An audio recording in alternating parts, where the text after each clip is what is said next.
The reason that you hear Samson snickering in the background is because I just asked him if he had top 5 snakes ready. He alleged that we did top 5 snakes last week. He was lying to me. He just doesn't want me to receive texts anymore from Perry Hill and an assortment of other people that he blasphemes against. Perry Hill texted? Yeah, he DM'd. He wants to talk about what Samson accused him of. Perry Hill's on Twitter? I just want to talk to him about, good form. On infield play, yes. Defense play is what you want to talk to Perry Hill about. We'll get to Samson's top 5 snakes in a second. Roger Goodell made a big show yesterday of saying the Dolphins weren't tanking. We don't like tanking. We will not have tanking, integrity of the game, blah, blah, blah. Rob Manfred came on our show, defended tanking, defended the idea of the Marlins tanking and how the Astros tanked. What's the difference there? Why is that different? There is no difference. What Roger Goodell was referring to was throwing, not tanking. He knows very well that there are football teams who have to rebuild. Tanking is just another word for rebuilding. It's just a pejorative word, and it makes fans not have hope going into a season. So you never want to use the word tank. So we try to come up with names. We wouldn't say fire sale. We would say reevaluate, redevelop, rebuild. We would say there was another great word that Larry Beinfest came up with that escapes me right now that we would say when we would trade all our players, that we were adjusting. Oh, payroll flexibility. Yes, that was the word we came up with. We want payroll flexibility, which is why we traded away everybody with a long-term contract. Why the difference in the optics, though? Why is one commissioner saying we will not do tanking and the other one says, yeah, tanking's fine, tanking works sometimes? Well, Roger Goodell is dealing with a accusation that there are integrity issues on the field. That's not what baseball is dealing with. So Roger Goodell had no choice but to come out. And what do you mean that's not what baseball's dealing with? It was what baseball was dealing with the Astros losing 100 some odd games a season before they got good. And it was what I was asking about as it related to the Marlins, which were the team that wasn't trying to win. Wait a minute. Not trying to win by not putting good players out there is a world of difference than having the players you put out there purposefully do things to lose games. David, is that crushed velvet or suede that you're wearing on your coat? You look like a magician. Are you serious? Is that an off-air question? No, it's an on-air question. No, it's a declarative statement. You look like a magician. They decided to stop the interview to talk to you about how you do very distracting. Look like Here's a magician. my question. You look like a magician. I'm not discussing my blazer. This was the blazer that was in line to be worn today with the shirt that was in line to be worn today. Are you that kind of guy? You line up your outfit for the next day? Do you do it like a week out? Are you like Mr. Rogers? It's 36 days out. No. Or do you have like that clueless closet where you're like all your suits rotate around? No, I have to do it manually. Oh, I do thing. all my rotations manually. I'm sorry? She just yelled poor. Yeah. What does poor have to do with that it? you're broke because you got to do it manually. Closet doesn't rotate You don't have a fully automated closet. Let me tell you something. But I rotate everything: underwear, socks, shirts, blazers, pants. I rotate dishes. How else do you not? Everyone does that. Everyone does that. You're an everyman. Not your dishes. Dad, Chris. He wears the same clothes That's 2 true. or 3 days Besides in a row. him. He's the people's magician. Are you serious that you plan anything out 36 days in advance as it deals with wardrobe? You were joking, right? No, I'm not joking, but it's not planned. That's the whole point. It's a rack of blazers, and when I wear one, I then put it at the end of the rack, and the next day I wear the one that's up next.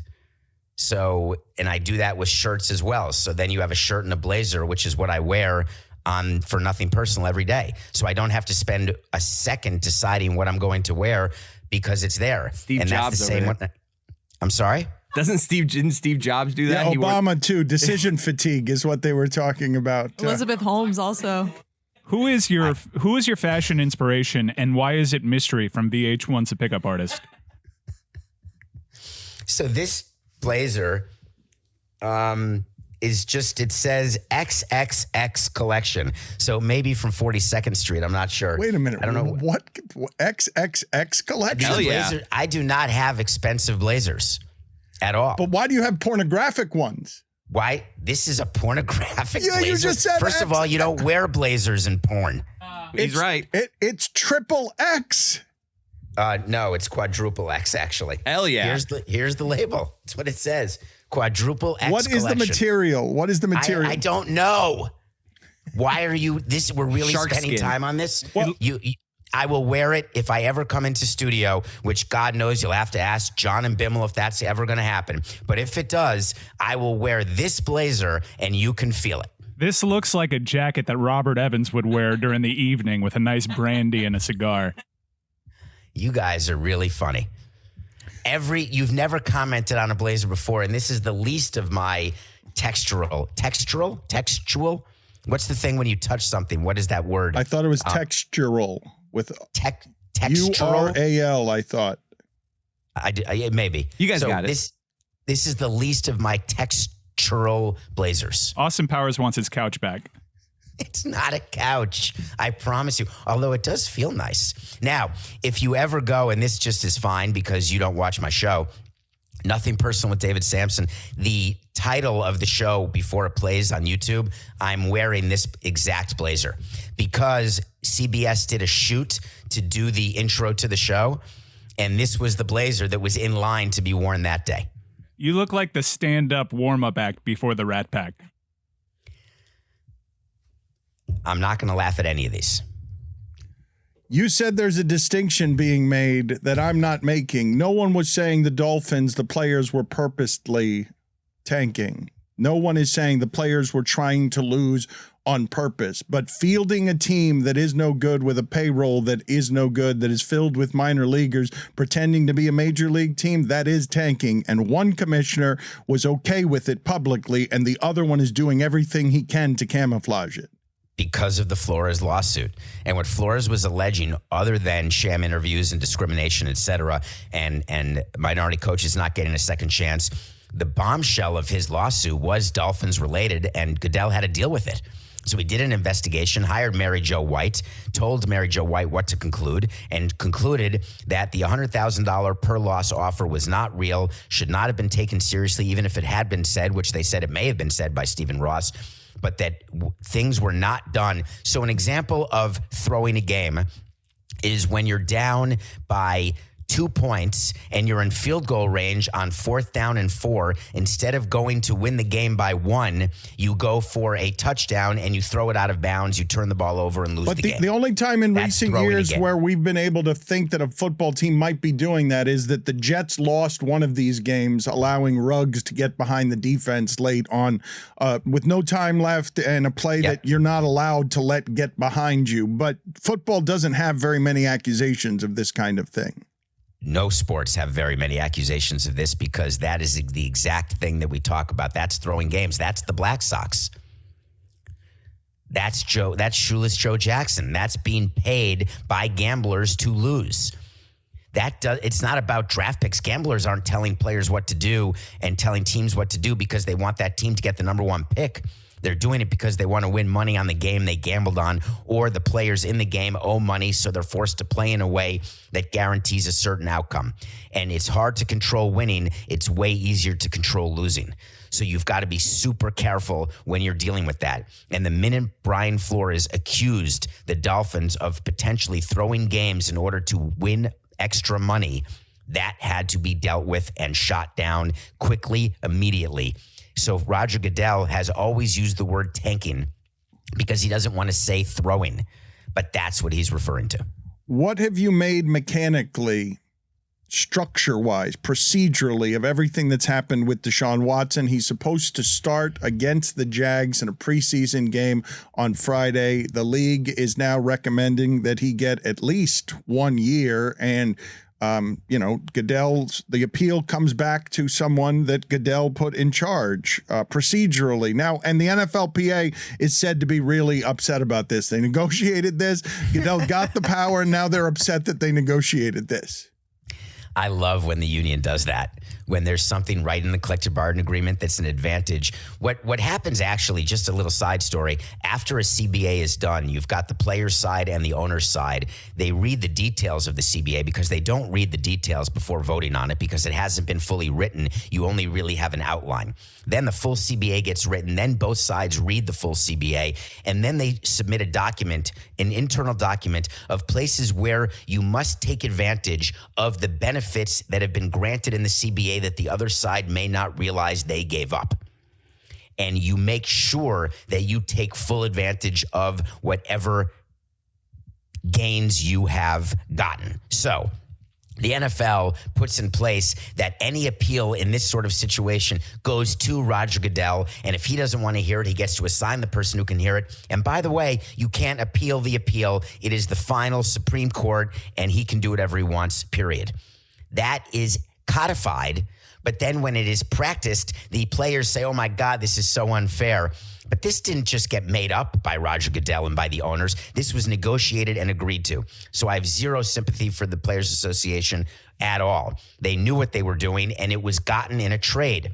The players got something related to revenue, related to the cap, related to salary, some sort of financial benefit the players got in order to give up this really appearance of fairness in this appeals process. But what I discussed on this morning's Nothing Personal is this Deshaun Watson situation, and everyone's saying that because he's playing the preseason game Friday night, now not Steve Harvey, I've done that on the show, Peter Harvey has to make his decision before Friday. It's so much better if Steve Harvey was.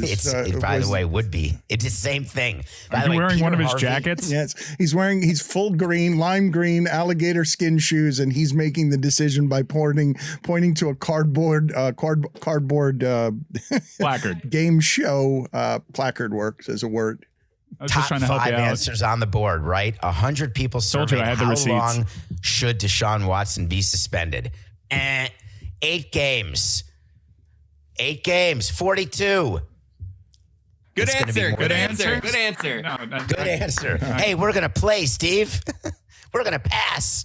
So at the end of the day, Harvey is not making his decision any faster because Deshaun Watson is playing the preseason game. Because keep in mind, no matter what happens with Deshaun Watson and Peter Harvey, he's not playing week 1 or 2, 3, 4, 5, or 6. The only thing that is being discussed is how many games after 6 games will he not be allowed to play. Is it 0, so it stays at 6? Is it 2 more because it becomes 8? Is it 9 more and becomes 15? That's the only thing that Harvey is deciding. So the Browns know that Watson is not playing in week 1. However, unlike Major League Baseball, where a suspended player toward the end of the suspension can start playing minor league games and has a way to get ready to play major league games once the suspension is over, the NFL doesn't have that. There is no way for Watson to get into a game until it's an actual game that he's eligible to play. So if I'm the Browns, I need him playing in the preseason games because he's got to get game action, especially because he missed all year last year. David, what's up with that shoe behind you? There's just one shoe, inexplicably, a dress shoe behind you in your setup. Is that the shoe from Austin Powers? Who throws the shoe? Honestly. That is my daughter got married in January, and my son-in-law is a fan. They're all fans of F1. And so we all did shoeies prior to the wedding. And that is the shoe that was given to me for my shoey by my son-in-law. And it was a brand new shoe that I cleaned prior to drinking the alcohol out of it. And then I kept it and put it on set. A shoey is like when you chug a beer out of there, right? We did alcohol, but everyone chose whatever they wanted to drink. I did a shoey with vodka. Vodka, my man. What do you think of the Mets, David? What the Mets are doing? Their owner was loud, Steve Cohen, brash, and he's delivering in a way that Met fans must appreciate. It's funny because after the trade deadline, Dan, Met fans were apoplectic. They were despondent.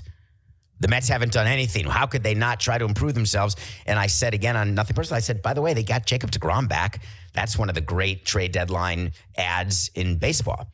The Mets have a rotation you don't want to face in October with Scherzer and deGrom. The only question is, can they survive until October, and can they survive through October? Scherzer got dead arm in the World Series for the Dodgers last year. deGrom has a hard time staying healthy ever.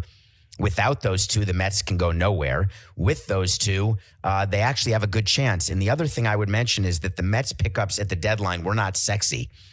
But last year's World Series winner was the Atlanta Braves, and they were criticized mercilessly at the deadline because no one heard of or thought George Soler was going to be good, or Rosario or Adam Duvall from the Marlins, actually. Like, what are you picking them up for? And guess what? They helped the Braves win the World Series. So this whole let's win the deadline stuff or else we're not going to win the World Series, just ask the Padres what it's like to win the deadline or to win the offseason. It does not get you rings. So if the Mets keep Scherzer and DeGrom healthy, they're going to be hard to beat 4 times out of 7. But they have buzz in a city where it's tough to get some attention from the Yankees. And the thing I wanted to ask you about ratings numbers, because everyone is fudging those numbers. In the new age, it's really hard to quantify some of this stuff. And there was a big press release sent out that the Braves' recent Mets series averaged 430,000 viewers, which seemed to me inflated by the Sunday 550,000 viewers. If the average for a 3-game series is 440,000 and you're doing record numbers with 550,000, you're really skewing the averages. But all of those numbers sounded low, and they were trumpeted as the highest in the history of the network. Those numbers sounded low to me for an important regular season series, 500,000 people at the high end. Yeah, I wish Skipper were here, because what we would tell you is that when you are figuring out what your rights fee is going to be or how much money these networks make, ratings have nothing to do with it. It's just sub fees. So the question is, how many TVs and how many streaming services have SNY, and what is the monthly payment that is made to have SNY? You add that up, you divide that by 162 games, and that is your fee per game and your overall fee during the course of a year. And what you know is that your monthly bill does not change when your team wins 120 games or your team loses 120 games. You're still paying the same monthly amount. So ratings never mattered. Like with the Marlins, when we negotiated our TV deal with Fox that Jeter rejected, nobody watches Marlins games. You know, our per game average, you know, you get 12,000, 20,000 people, and you're thinking, hey, that was pretty good. That did not impact at all what our rights fee deal was with Fox. You've said that before. I appreciate that you always let the fan know that they're not valuable at all and that all that matters is these rights fees. But those numbers. They are valuable, Dan. They're paying the monthly fee. But those numbers. Yeah, we don't care if you watch the game. Just have the channel. I understand that, and you've made that clear in the business of this. I'm asking you, though, the numbers themselves, do they sound high or low to you? Because when I think of 500,000 people watching a Mets game when the Mets are in first place and playing a division rival, that number sounds really small to me to be a record number. On a random day in August for a regular season game, it's outstanding. Okay. Because I just thought that baseball at its highest end, if it was breaking records, I'm not saying it's a bad number. If you're breaking network records, it's telling me that on the average Mets game, even in first place, they're not having very many people watch them if only 500,000 show up to watch the most important games and set the record. I mean, it's still local ratings, and they split that market with It's another New York, mat. though. Yeah, but they split the market too. They chop Can it we in do half. the math, though? If there were only 16 games, let's say that Major League Baseball, that every Major League Baseball game is 10 NFL games. Rough math, 16 NFL games, 160 Major League Baseball games. I know it's 17,162, but just rough math. That's the equivalent, right? If that were a football game, right? Imagine 10 times the amount. If there were only 16 baseball games, you'd multiply that 550 by 10. That'd be 5.5 million people. If I told you that on a random Dolphins day, 5.5 million people were watching a game, what would you think of that? This is number? my point. Why are 500,000 people watching highly questionable and 500,000 people are watching the most important Mets Braves games? Like those, that's my point. My point is that those numbers just sound small as an indictment of baseball, where it used to be, what it used to matter for the Mets to be in first place. Wait, is your number big? Are you saying 500,000 for HQ is big no, or small? I'm saying that's a small number too, and it shouldn't be the same as a Mets Braves game that matters. But the reason why HQ's number it's national versus local. And there's way more households with ESPN and than there are with SNY. It's not even close. So 550 for HQ is like a Marlins number. That's right. And I'm not that. I don't mean that to be offensive. I'm saying offensive. That's the math. It is offensive. You are down on the Padres and big on the Orioles? No, I'm merely saying it's great. Owners want the Orioles to win, even though they hate Angelos, believe me. And there's a huge fight going on with his sons right now over control of the team that makes the Pat Bolin fight look like it didn't even happen. That's how big the Angelos brothers fight is happening right now. That will result in the sale of the Orioles. It's going to be a forced sale of the Orioles that MLB is going to get itself involved in. Peter Angelos has given up control because he doesn't talk anymore, but the sons cannot agree on anything at all, and they're now suing each other, and they're still fighting with the Nationals. All of that said, when you have a low payroll team win like the Rays and now add the Orioles to that, that is what owners want to see, because when their GMs come to them and say, you've got to sign this guy and this guy and this guy, you get to say to them, how come the Orioles and Rays can win with low payrolls and we get big payrolls and lose? On the other hand, the union wants to grieve, and they will file a grievance against the Orioles like they do against the Rays and the Marlins and the Pirates, saying your payroll is way too low. Because if you can win with a low payroll, what are we going to do with our highly paid players when they only have a certain number of teams who could sign them? So this is a big deal if the Orioles make the playoffs. If the Orioles make the playoffs and the Padres don't, Tony Clark is going to get into the fetal position during the month of October. Who are the owners that the owners most hate? It was Peter Angelos, but now they don't hate him because he's not involved anymore. It's Artie Moreno now because of the way he is in league matters, right? It has nothing to do with the fact that the Angels stink and the Angels signed players. It has to do with the way the team is operated within the construct of a 30-team league. So he is the owner who owners have the biggest problem with. Who's the one they like the most? Who's the most popular of the owners? So Ron Fowler was very popular when he was the control person of the Padres because he's this very sort of laid back, interesting, smart guy. He was on the negotiating committee for the CBA before this one, but he gave up control to Peter Seidler, who's the new control person for the Padres. If I had to say, it's definitely not Steve Cohen because there's so much jealousy there. It's definitely not Mark Walters of the Guggenheim because they hate the Dodgers and the fact that they throw so much money around. It's definitely not Monfort in Colorado because there's so much stuff that goes on there. Fred Wilpon was very popular as a Mets owner, I must tell you. He was hated in New York, but within the ownership room, an octogenarian white guy, by definition, you're going to be popular. So he was very popular. But current, Bob Nutting happens to be very popular, hated around the world because of Pittsburgh, but he's very much liked in the ownership ranks. Who's the most powerful owner? So it was Fred Wilpon and Jerry Reinsdorf under Bud Selig because those were Bud's two closest friends. And now Rob Manfred's done a really good job of not giving any power, extra power, and showing favorites amongst owners. That is one thing that he does very differently than Bud Selig. Either you are an FOB or not. And if you're not an FOB, then you are not going to get any breaks at all. And there's no such thing as an FOR. That guy's last name is Nutting? Yes, Bob Nutting. You should see the shirts in the strip district, Chris. They'd blow your mind. No pun intended. Oh, you know what that music means? Of course you don't. It's brand new music. Where's the other music? We lost it in a purge.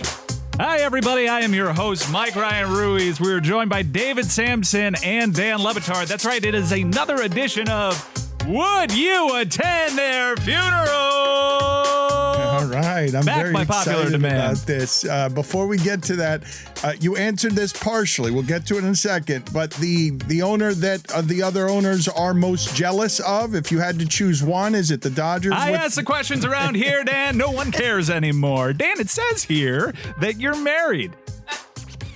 That's right. David, it says here that you are Bruce Buffer's stylist. I don't know who that is. It is time to play Would You Attend Their Funeral?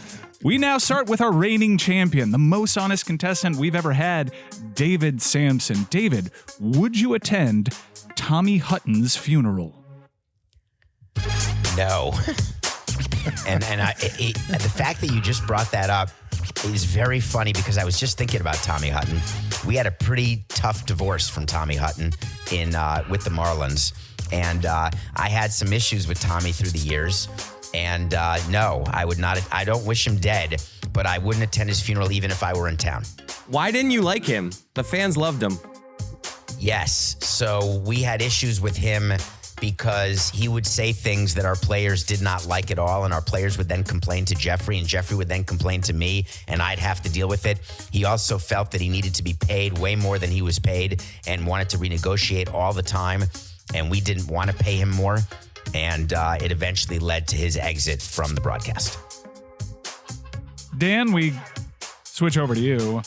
Would you attend Bill Simmons' funeral? Oh, fuck. Motherfucker. Where is it? It's in L.A. No, It I doesn't can't. I'm matter. not going Boston. to LA. It's in Boston. I'm not going to L.A. or No, Boston. he's not going to Boston either. It's Really? It's in West Palm.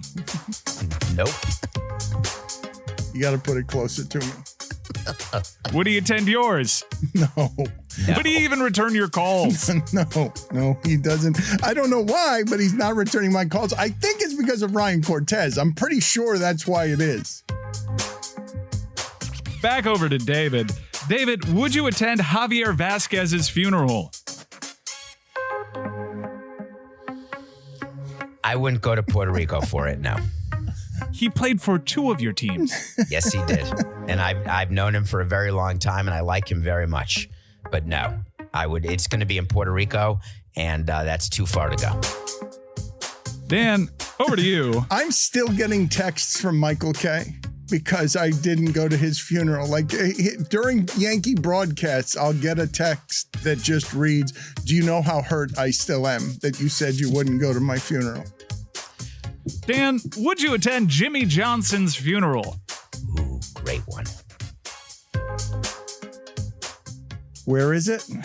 It's in the Keys. Yeah, I think I would.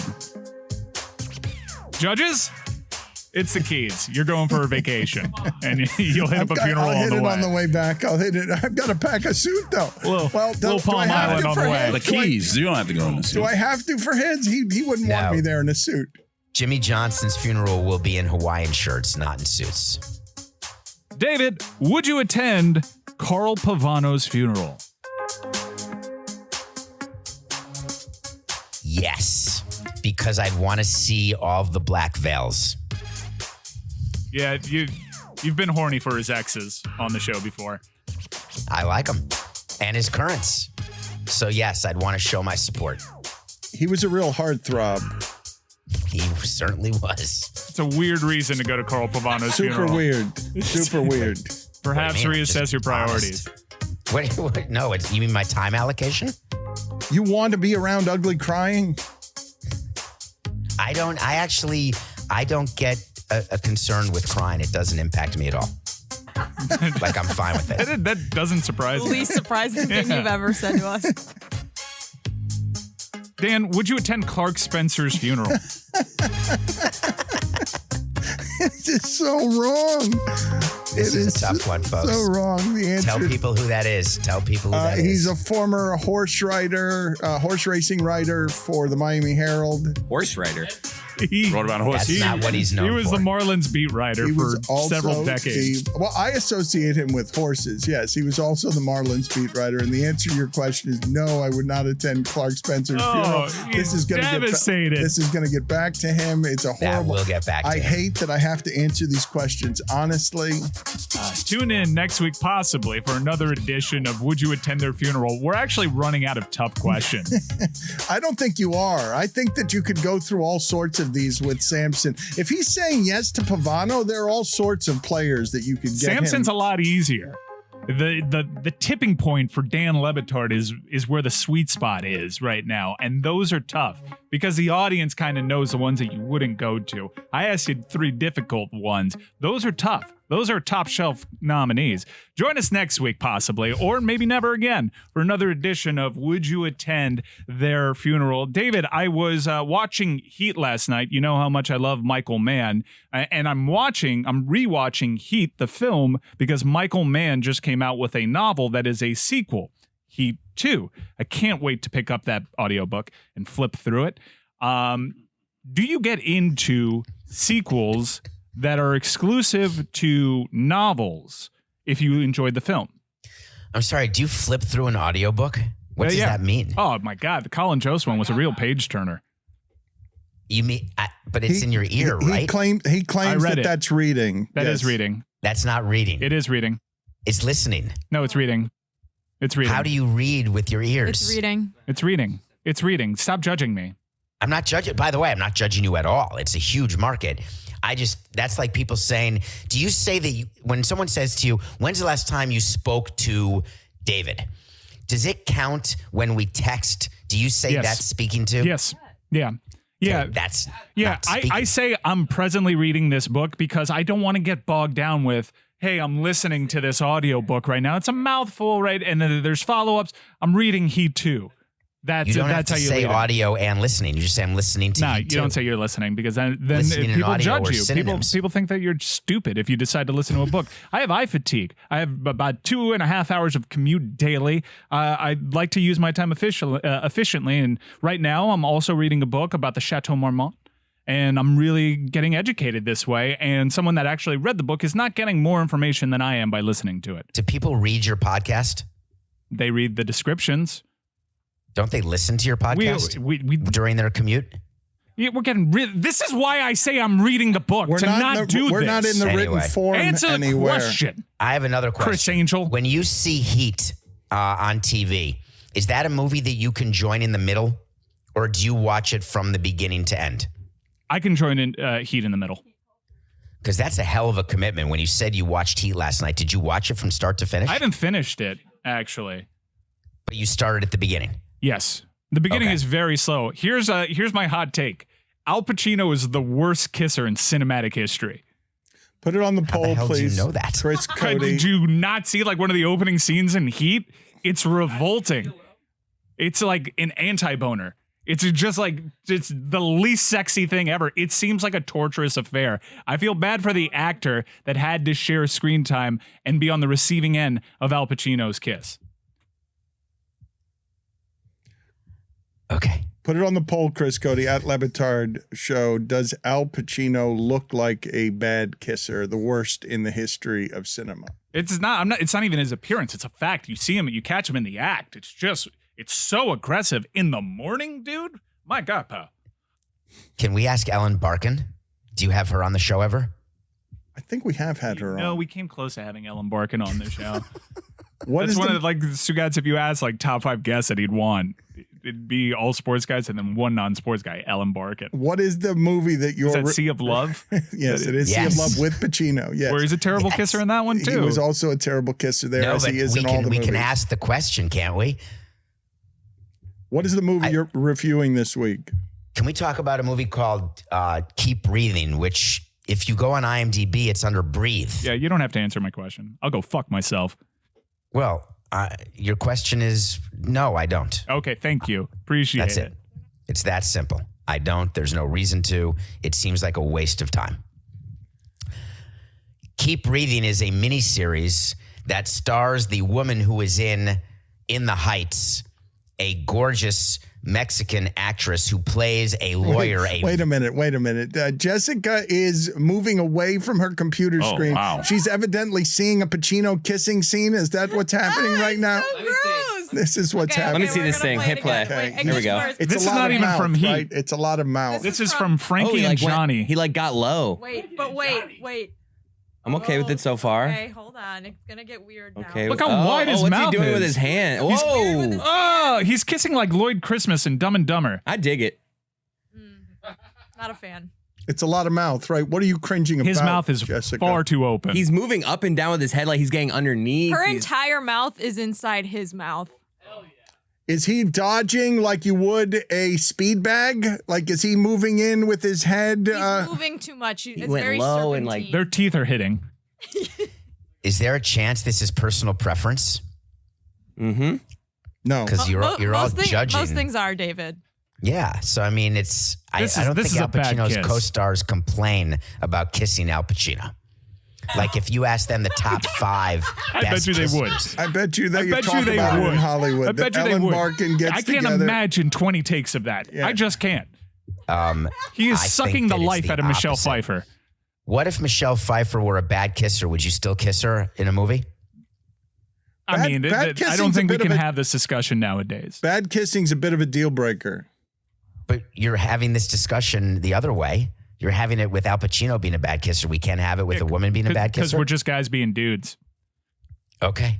You do you. I'm just I have saying no that idea you will what's not going find... on. You will not find an actress who will say, I will not do that scene. Is the with Al movie Pacino. Keep Reading or Keep Breathing? It's a limited series called Keep Breathing. It's about a lawyer who survives a plane crash, and she's basically in the jungle and has to figure out a way to save herself. And she's alone. So there's elements of Castaway to this. There are flashbacks, which like Slumdog Millionaire, where things that she did and learned as a kid, she does as an adult to try to save herself.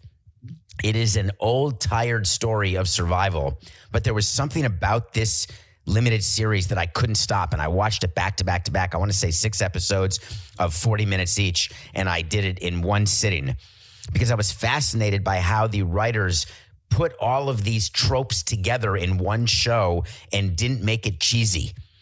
And they succeeded. What I can't figure out is why on Netflix or wherever I watch it, it says keep breathing, but IMDb, like the thumbnail says keep breathing, but IMDb, it says breathe. So I'm not at all positive because it's in English. There's no subtitles. So that's the first time that's happened since Edge of Tomorrow, when I thought that was called a different title with Tom Cruise, and it ended up being called Edge of Tomorrow. But when I saw it, it was called something different. Mike, can you remember what I'm talking about? That We're movie? watching a YouTube right now entitled Al Pacino Love Scenes. I'll get back to you. I mean, Jessica keeps recoiling. She keeps moving away from this her one's computer as if there was something in the computer trying to reach out its hands and grab her by the And neck. it's Al Pacino. Oh, he's like, How quickly did it come up when you Googled Al Pacino love scenes? Are you the first person to Google that?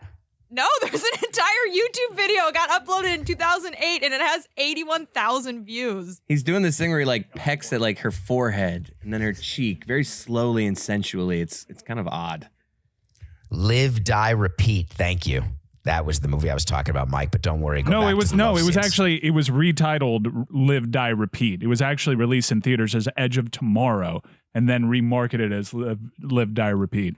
So I don't know if Keep Breathing is being remarketed. It's being changed. I have no idea what happened. I just know it is well worth your time, and I wouldn't waste your time. So this is a series that you'll watch, and it will get you thinking what you're capable of when you need to be capable of it, and how you have no idea the lengths you can go to when your survival is at risk. Did someone say Ellen Barkin? Yes. She is hot. She always has been. He was off today. I don't know where he came from. What do you mean?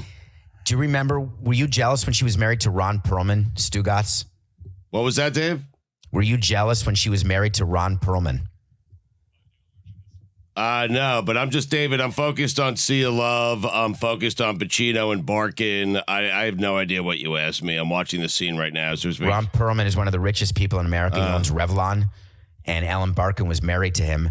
And it was a marriage that ended very poorly, but with Ellen Barkin becoming quite wealthy. Why do you look like a magician today? What's happening? I have a show after this. You do? A magic show? No, I need to supplement my annual income because of delays that are happening in You can get the rotating negotiations. closet. Hocus pocus. I mean, Hocus pocus pays, baby. See you later, David. We'll talk to you next week. Goodbye. see you, Dave. It just looks like he's trying to stretch his jaw the whole time. He unhinges his jaw. There's like no like a lips. snake. It's all jaw. Yeah. You know what? You know what animal doesn't have lips? What? Snakes. Snakes. That's why it's all jaw. Yeah. He's You just sure about opening that? his mouth. Yeah. Bad kissing is a deal breaker. dated a girl in high school, like kissing a skeleton. That's everyone's take, right? Put it on the poll at LeBatard Show. Is a bad is a bad kisser a deal breaker? Who's the person out there that's like, I can deal with a bad kisser? It's kissing like Pacino, where he's coming in and it seems like he's going to eat your face. Yeah, and It's all chin And it seems like it smells like cigarettes, probably. and mozzarella. A little red wine. and I read he's he's never been married, Al Pacino. Ever. My in his guy. entire life. He's dating a 20-something-year-old. You're married. I'm just saying. I know. If you're living that life as Al Pacino, like I just like that. Dan, that was you till like 3 years ago. What are you talking Pacino is never married and dating someone who's in her 20s? Yeah. He has children. He dated Beverly D'Angelo from the National Lampoon's Vacation series. That for a is very long time. shocking, though. Pacino's near 80. Like Dane Cook got dragged the other day because he's engaged to somebody after 5 years of dating who's 23 years old. Al Pacino's 80 something. Yeah. Or is he in his 80s yet? I think he's pushing. I think he's 80. Yeah. I did not know that Pacino was never married. That is 82. something I'm learning right now. Hey, man, I'm full of useless information. Chris, that Kurt Russell one, people are still reeling. Chris, you coming in with my guy. I'm just saying it's Weird. Most people that grow up as like in the stardom that he's had in his life to just never be married. It's just I just imagine that guy's lived.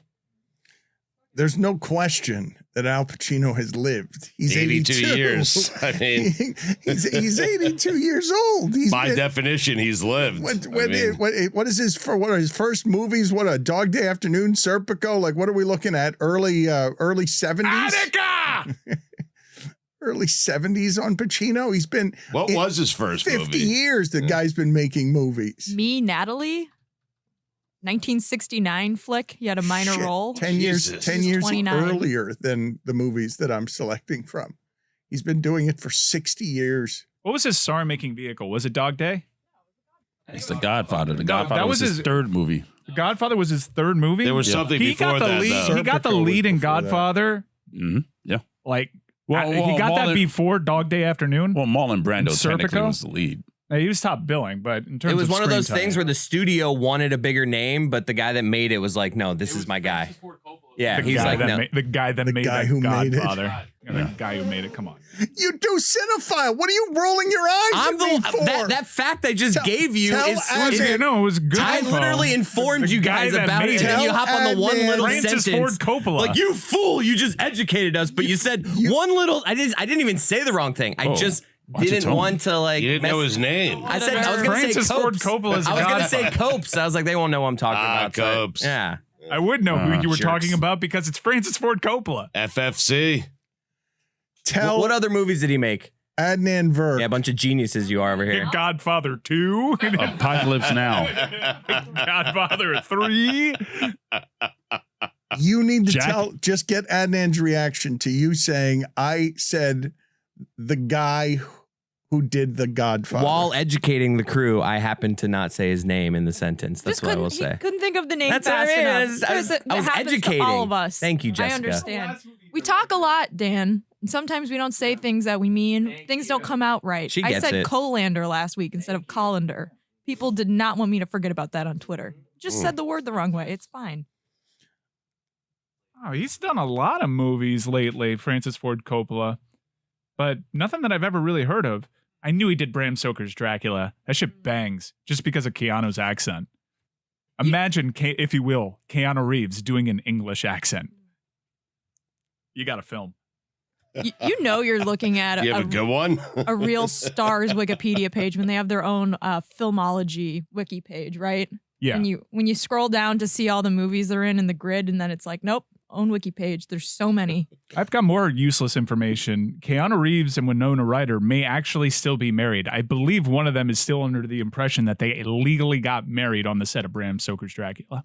What is the best of the vampire movies? Because I just saw this week What We Do in the Shadows. Twilight. I would argue on Get Get that. the hell out of here, man. Knock it Eclipse off. part 1. No. Eclipse Christ part almighty. 2. No. I would... Blade. I would suggest Blade's up there, man. Deacon Frost. Mm-hmm. awesome villain. But I would say Bram Stoker's Dracula is probably my favorite. Put it on the poll, please, Chris Cody. What is the best of the vampire movies? Bram Stoker's Dracula, Blade, What was that, Dan? or What Hubba We Hubba. Do in the Shadows? What We Do in the Shadows is my actual favorite vampire movie. So And good. the series on Hulu is excellent. Morbius. You were very critical of Morbius. I miss it so. I do. I saw it twice, and I hated it both times, but I'm drawn to it. Is it? It's like it got its teeth in me. Is it dead? Is the vampire? Of course, it's undead. Is the vampire franchise dead? No, Blade's coming back. Part of Really? the MCU next phase. Yeah. Mahershala Ali playing Blade. He's got to kill that. About Dusk Till Dawn. Yeah, that's a The good one. first 30 minutes. I mean, half the Are movie you is a talking about vampire. Months? You don't even know it's a vampire yeah, movie. but it's great. Half of the movie is a vampire movie.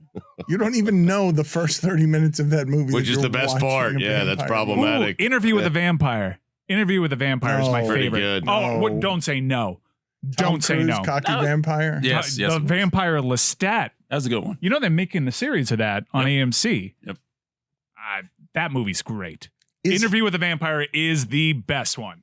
Also, the sequel, Queen of the Damned, that turned into like a new metal musical with Aaliyah. That one's rad too. It's terrible, but rad. Have we ever interviewed Pacino? I don't think we did. No, never Rick Pitino. I don't think Maybe so. Rick Pitino No. Jr. Yeah. when he was at FIU. Right. How about the Lost Boys? Michael. Yeah, that one's great. It's great. That one's great. That's a top 5 vampire Holds movie. up, too. Okay. Top 5 vampire It's hard movies. to come up with 5. It's hard to come up I with think we I have just it. named Yeah. 4 from Twilight's the not on Twilight there. series. Twilight's not on there. No. Twilight's no, not on there. No. Twilight's terrible. No. We've seen the baseball scene in Twilight. It's sports. No. That immediately puts it on the top 5 That list. might make No. best baseball scenes. I'll give it that. I don't think I've seen a single vampire movie. I'm scrolling through all of these. I'm trying to think of one of these that I've seen. Cinephile this week. Check me out. Number 5, Mike Ryan. Vampire in Brooklyn. Excellent, Mike. Number 4. Blade 2. Number 3. Blade. Number 2. Lost Boys. Really? You're not going to have What think We I saw Do in this- the Shadows in here? I think I saw this Dracula one with Leslie Nielsen. Classic. Dracula Dead and Loving It was my first place. Number 1. Do you know what Prey is? No. Prey is a prequel in the Predator franchise. Really? And Prey, for me, is easily the second greatest Predator movie ever made by a wide gulf. Okay. Yeah. Now, it's a bit of a rhetorical trick that I'm doing because pretty much all the Predator movies outside of the original Predator are not great. We like the monster. Monster looks cool. We like cheesy action. I've watched every single Predator movie. Even I can admit, outside of one, they're not great. Roy, you know this firsthand because you just recently did a Cinephobe episode that focused on Predator 2. Yep.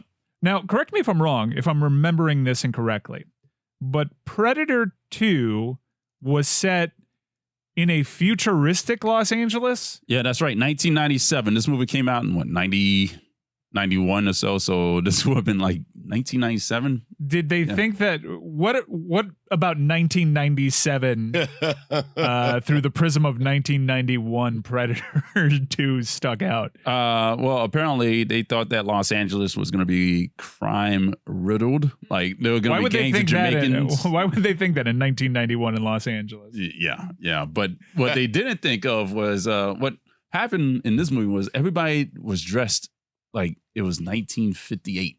Everybody was like wearing fedoras, and They assumed that the it was bad. fedora comeback would happen in 1997. Weird. Yes, No. it was bad. But did they get anything right about 1997? No. No? They thought Nothing? Jamaicans were doing voodoo in 1997. Right. Apparently, also it was terrible. They got nothing right in that. Was there in that any setting. great societal or technological change that could have occurred in the mid 90s? Like, I don't think there was. They could have anticipated cell phones being more prominent. No, they didn't do that. No, there were still pay phones. I was wondering if they were going to do something Mike? wild, I mean- like in 6 years we'll have laser guns.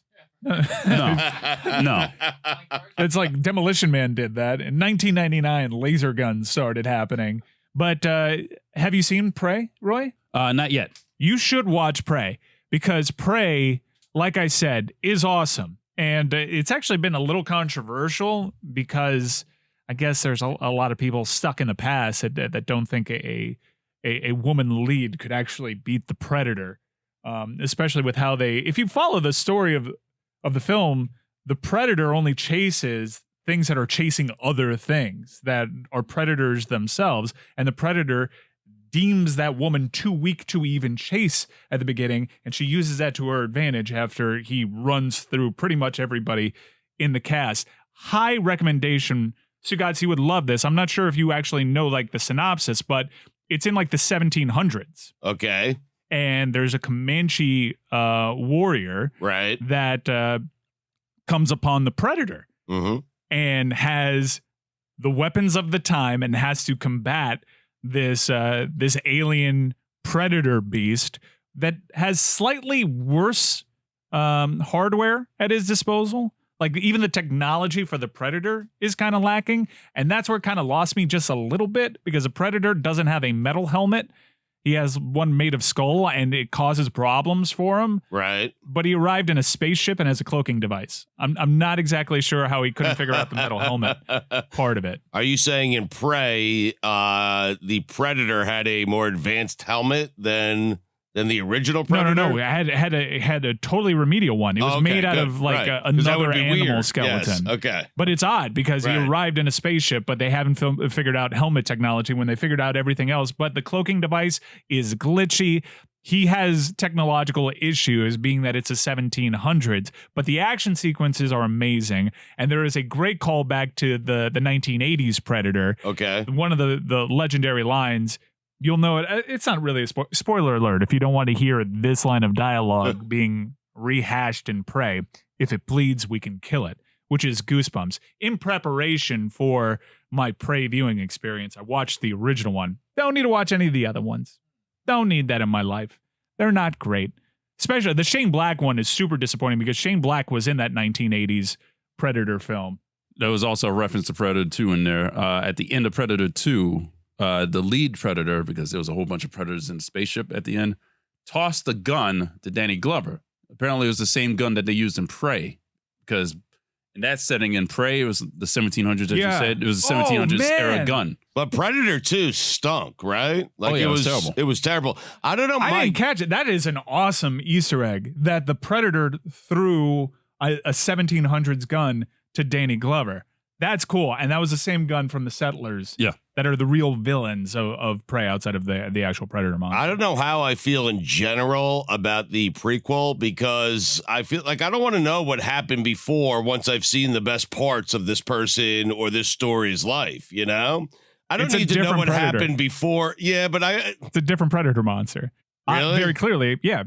Yes, I'm not going to give it away. But like the Karate Kid, Mike, I don't need to see Ralph Macchio growing up. I wouldn't want to see that. Just we're seeing the best You parts of haven't his watched life. Cobra It's the Kai? All Valley Championship. You would love Cobra Kai. Right. You would But it's love not better that than the series. All Valley Championship where Miyagi gives him a fake black belt and he goes on and wins the thing. Cobra Kai is better than the actual Karate Kid movie. Are you serious? Yeah, Cobra Kai I find is that hard to awesome. believe. No, Roy, have you watched any of Cobra Kai? Not yet. You're a big That's on the nostalgia list, guy. though. You need to get around to it. Cobra Kai is fantastic. But I'm telling you, watch Prey. You'll love it. Just as a standalone, it's a pretty rad action movie. Okay, so you know me and my movie taste very Love it. well. I'm going to love it. is what you're It's the saying. same formula. Okay. Predator chasing prey. Right.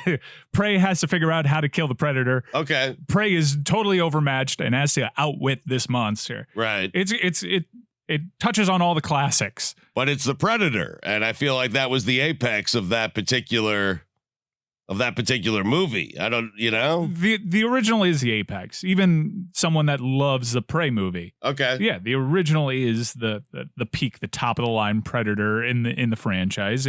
You can't get better than that motley crew, that mercenary crew of Bill Duke, Jesse Ventura, Carl Weathers, Sonny Landham. So I want to have like Arnold Schwarzenegger. Shane Black. Yeah, Shane Black, who's been canceled. But the feeling I have towards that crew and that movie are feelings that I don't want. Like, I always want to have those exact feelings. It's one of my favorite movies of all time. This is not going to ruin it for me. That's the dragon that we're always chasing, right? Right. Every time we sign up for any of it, the Alien versus the Predator dragon we're movies, always chasing. Yes. Any of the Alien versus Predator movies, which were all kind of disappointing, or I think the Robert Rodriguez led vehicle called Predators was pretty good. That was with Adrian Brody. That one was all right. But we're all chasing the high of 1980s Predator. This is the closest I've come to recapturing that magic of my youth. Wasn't the Predator an alien? The Predator is an alien, but not the actual alien. See, they share a universe. That's why there was Alien versus Predator. I think Alien got top billing there. Unjustly so. Agreed. But maybe. so if you listen to the Cinephobe episode featuring Roy Bellamy, one of the great memorable parts, and I totally missed the gun from the 1700s being tossed to Danny Glover. Now that you said it, it's fresh in my mind. But the big Easter egg in Predator 2 that got everybody excited was when Danny Glover goes all sweaty through the spaceship. Is there any other kind than a sweaty Danny Glover? Oh, everybody was sweating. It was hot too. The other thing in that movie is everybody was sweating. It was apparently a sweltering heat wave. They were on global warming far earlier than the rest of Hollywood was. That, yeah. They nailed that part. But when Danny Glover is all like, no, going through the spaceship, there's a skull collection on display, and one of the skulls is the alien skull from the Alien movies, and that got everybody excited about the possibility. Predator won that time. And it made everybody want to see an Alien versus Predator movie, and they didn't get around to it until 15 years later. Yeah. And it disappointed. The sequel was all right. But then Predators came out with Robert Rodriguez and Adrian Brody, where the Predators take a bunch of mercenaries to their hunting planet. And that one was kind of cool. And then The Predator by Shane Black, which got Shane Black, who was a really good screenwriter and filmmaker, one that I really enjoyed. The Nice Guys is one of my favorite Christmas movies. In fact, every Shane Black movie is actually a Christmas movie, if you knew that. He was the script doctor on the Lethal Weapon movies, but he got canceled stemming from one of the castings. He casted a friend that was a registered sex offender in a scene with Olivia Munn. And since then, we have not seen Shane Black really since. So that leads me to believe that there's probably a little bit more there too, because people have bounced back from far worse. But this one, Prey, by far, a huge wide gulf, is the second best movie of the franchise. So I give it the highest recommendation. I will check it out because you're recommending it. But prequels in general, Roy, are you a fan? Because now it dawned on me that Godfather 2 was a prequel to Godfather, right? Yeah, absolutely. And it's a very good movie. In fact, people would argue that Godfather 2 is the best of that franchise. Well, Alien had a prequel, Prometheus, and that was Ridley Scott, I believe, who directed that one. And that one was all right. And you could have gone into that movie not knowing at all that it was a prequel to Alien, and only at the very end do they really open up the portal to that. And then there was Prometheus 2. I kind of like that universe, but they just kind of quit. Yeah, it did seem like they kind of quit on that one. Yeah, yeah, that wasn't great. Alien also kind of fell off.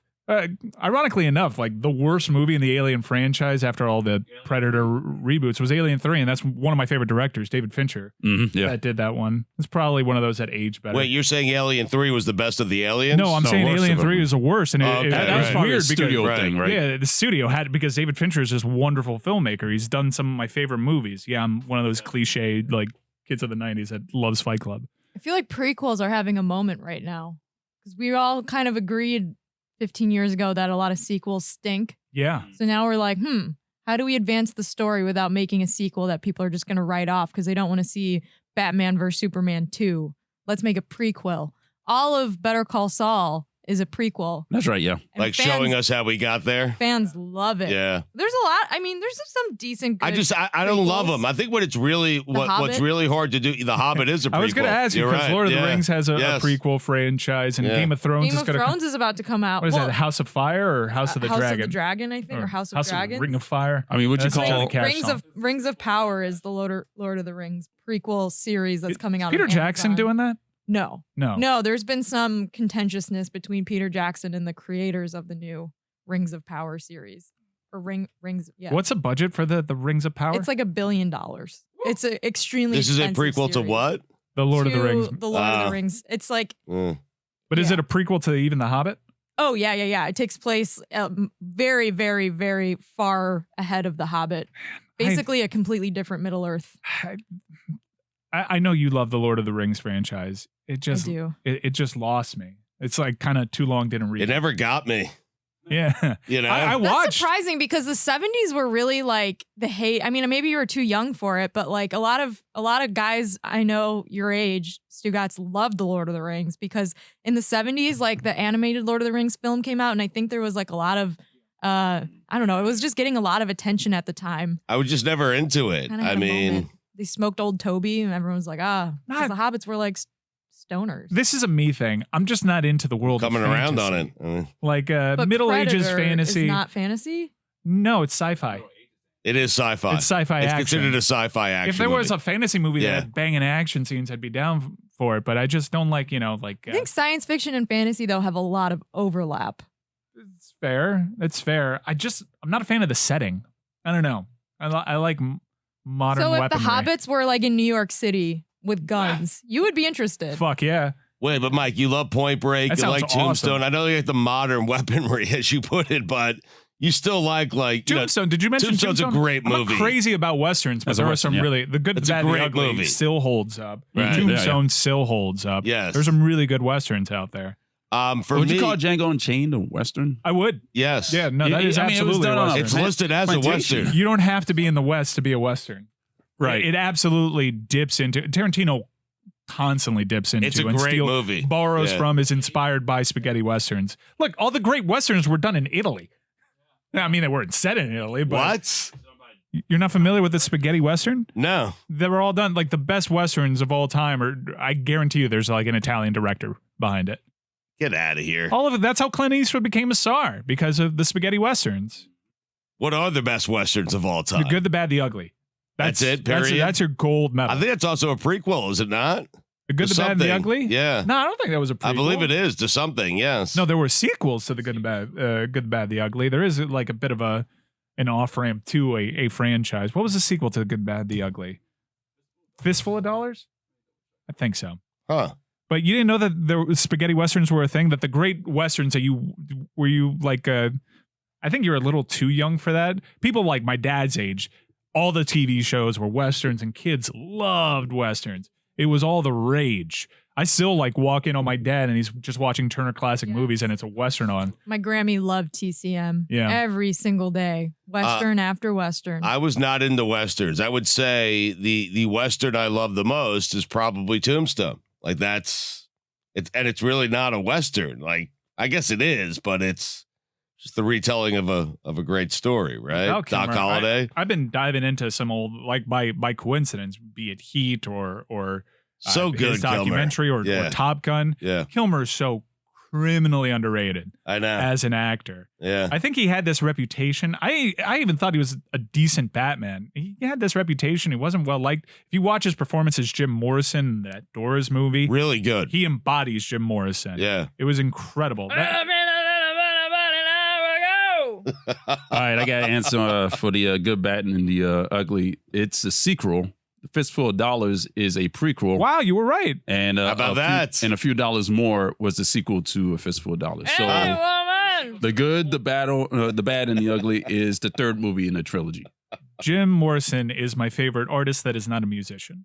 Did not know how to What? play an instrument. He gave everybody hope that could just sing well in their cars. They're like, high end. I could be Jim Morrison. I got the pipes. He gave Eddie Vedder hope. Yeah. I mean, Eddie plays an instrument though. Yeah, Eddie knows. Eddie's He plays a musician. guitar. Yeah. Jim Harmonica. Morrison. Yeah. Jim Morrison. He went to the Doors meetings, and he's just like, I'm about vibes. Like I'm just gonna go out there and I'm gonna put out a vibe. Right. You guys play around my vibe. He did put out a hell of a vibe. Yes. Mr. Mojo Rising. Are you a Doors fan? Yeah. What's your favorite Doors song? Probably LA Woman. Yeah. Oh, it's just such a great song to no listen to idea. in the car. It is. Stugotz, Builds up, a little I've done faster, my a little limited faster, a fake little faster, a little faster. Jim Morrison with you in a car in Austin, but you definitely don't remember I it. don't remember. Can you do it again? I literally just did it. Oh. Peace Frog. Peace Frog for me. Mm. That's the best Doors song. And Touch Me. Touch me, babe. Riders on the Storm. Mhm. The End, which is Light My Fire. Yeah. Yeah. I mean, they had a lot of bangers, but they had a I very love short you. run when you look at the grand scheme of things. Well, he died. Yeah. Well, Yes. there was that. Famously. Yeah, that helps. Yeah, Yeah. famously. Always shortens the run, Mike. He was also Yeah. arrested in Miami, I believe. Really? There was no evidence. Like, there's no photographic evidence of it. It was alleged that he exposed himself to the audience, and he was arrested by Miami PD. Roy, you can back me up on that. Is that the? I think I'm right. I'm like a dog with a bone on this I believe one. you're correct. I am. Are Right. you looking it up or like what are you doing, Roy? I'm pretty sure I'm Jim looking it up Morrison. right got I know arrested I in Mike went Miami. to you because you know random stuff like that, but are you indeed looking it up or are I you just am looking confirming it it? up. People sleep on Miami and that Coconut Grove area. Miami has such a rich history of great music that was produced down here. Yeah. The Bee Gees wrote some really tremendous. He was from Melbourne, Florida. He was. I lived in the Grove for a couple of years, Mike. There are constant reminders in the Grove of their musical history. You're right about that. Yes, Jim Morrison was arrested in Miami for lewd behavior, indecent exposure, profanity, and drunkenness at a concert. What year was this? He could have just been like gyrating on the stage. It does not have the year. It says the trial did not begin until September 1970, so it was before The then. 60s then. But Mike is right. It was a bunch of great musicians just playing around a vibe. Like, you know, you couldn't understand any of the words. He had a great voice, great song, great lyrics, but you really couldn't understand what the hell it is. Even the lyrics are a little. Little sketchy, Lyrics are right? extremely sexual because Yeah. I vividly remember. Well, he's sexual. I mean, he has a song. yeah. He's just like, touch me. Yes, literally. Touch me, He had. I mean, Oh, there was another charge: oral copulation on guitarist Robbie Krieger during the concert. What does that mean? Simulated. Simulated oral that's nothing. copulation. So That's nothing. Here, look, Miami Beach PD. Arrest me. It's like jaywalking. Wait, hold on. Scrub that. Cut that. I don't want the internet knowing that. I don't want that's going to be a GIF. Fuck. Leave it in. Yeah, leave it on.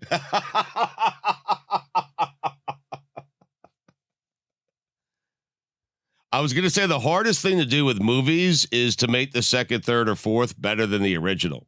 Then we should all bow at the altar. Well, To Rocky. No, to Rocky. No. Yes. I was going to say Tom Cruise. Wow. Who's a master of this. Well, no, I would Every say Mission Rocky 3 was Impossible, better every than Top Rocky? Gun gets better than the previous. I mean, Roy, every Lord of the Rings Mr. T? movie was good.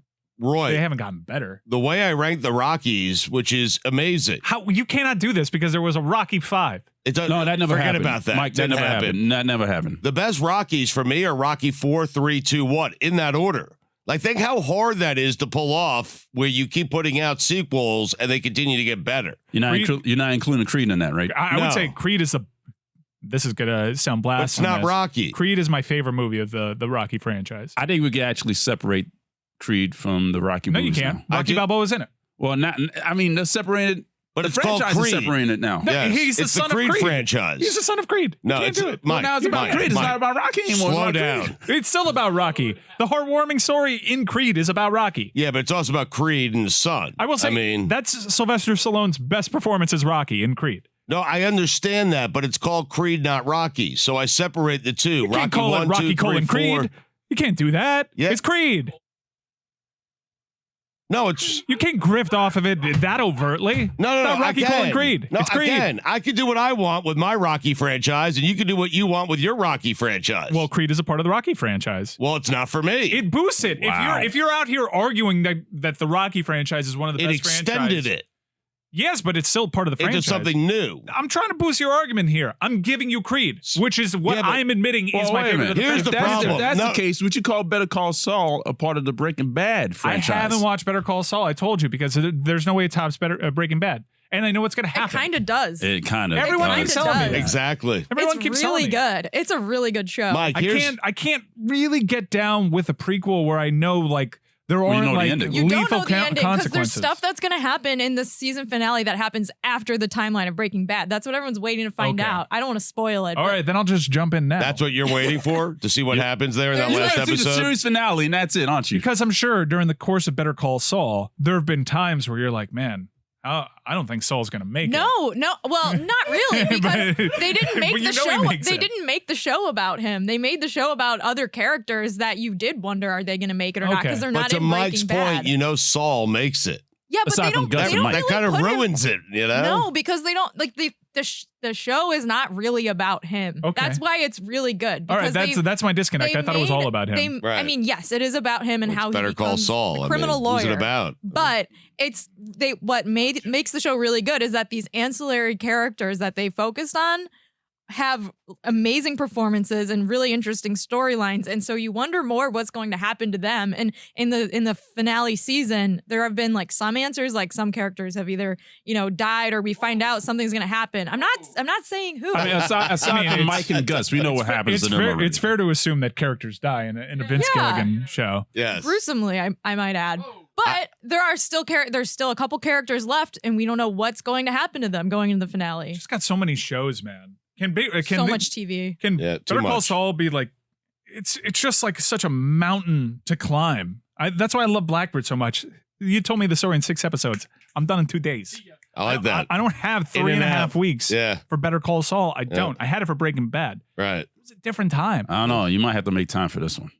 And Why? there's been some really good Everyone guest says it. performances, like Mhm. like Tony Saul's, Dalton. Saul's brother. Jess and Roy Michael do have McCann. pretty good taste Oh, yeah. when it comes to television. Roy told me about Breaking Bad way before anyone else told me about Breaking Bad. In fact, I think he told all of us about Yeah. Breaking Bad. No, and I it's still have the synonymous. box set, the DVD box set that Roy gave me back in, I don't know, 15 years still ago. have that? I'm getting to it. Still have a DVD player. When I think of Breaking Bad, I think of Roy because he was championing Yes. that cause Yes. for so long. Yes. It's synonymous with I think the problem with Rocky is that albatross that is Rocky 5 is sitting in the It middle never of all happens, this. Stugotz. I know, but it's still there. It did happen. It's sitting there, and so we don't know what to do with the Rocky franchise.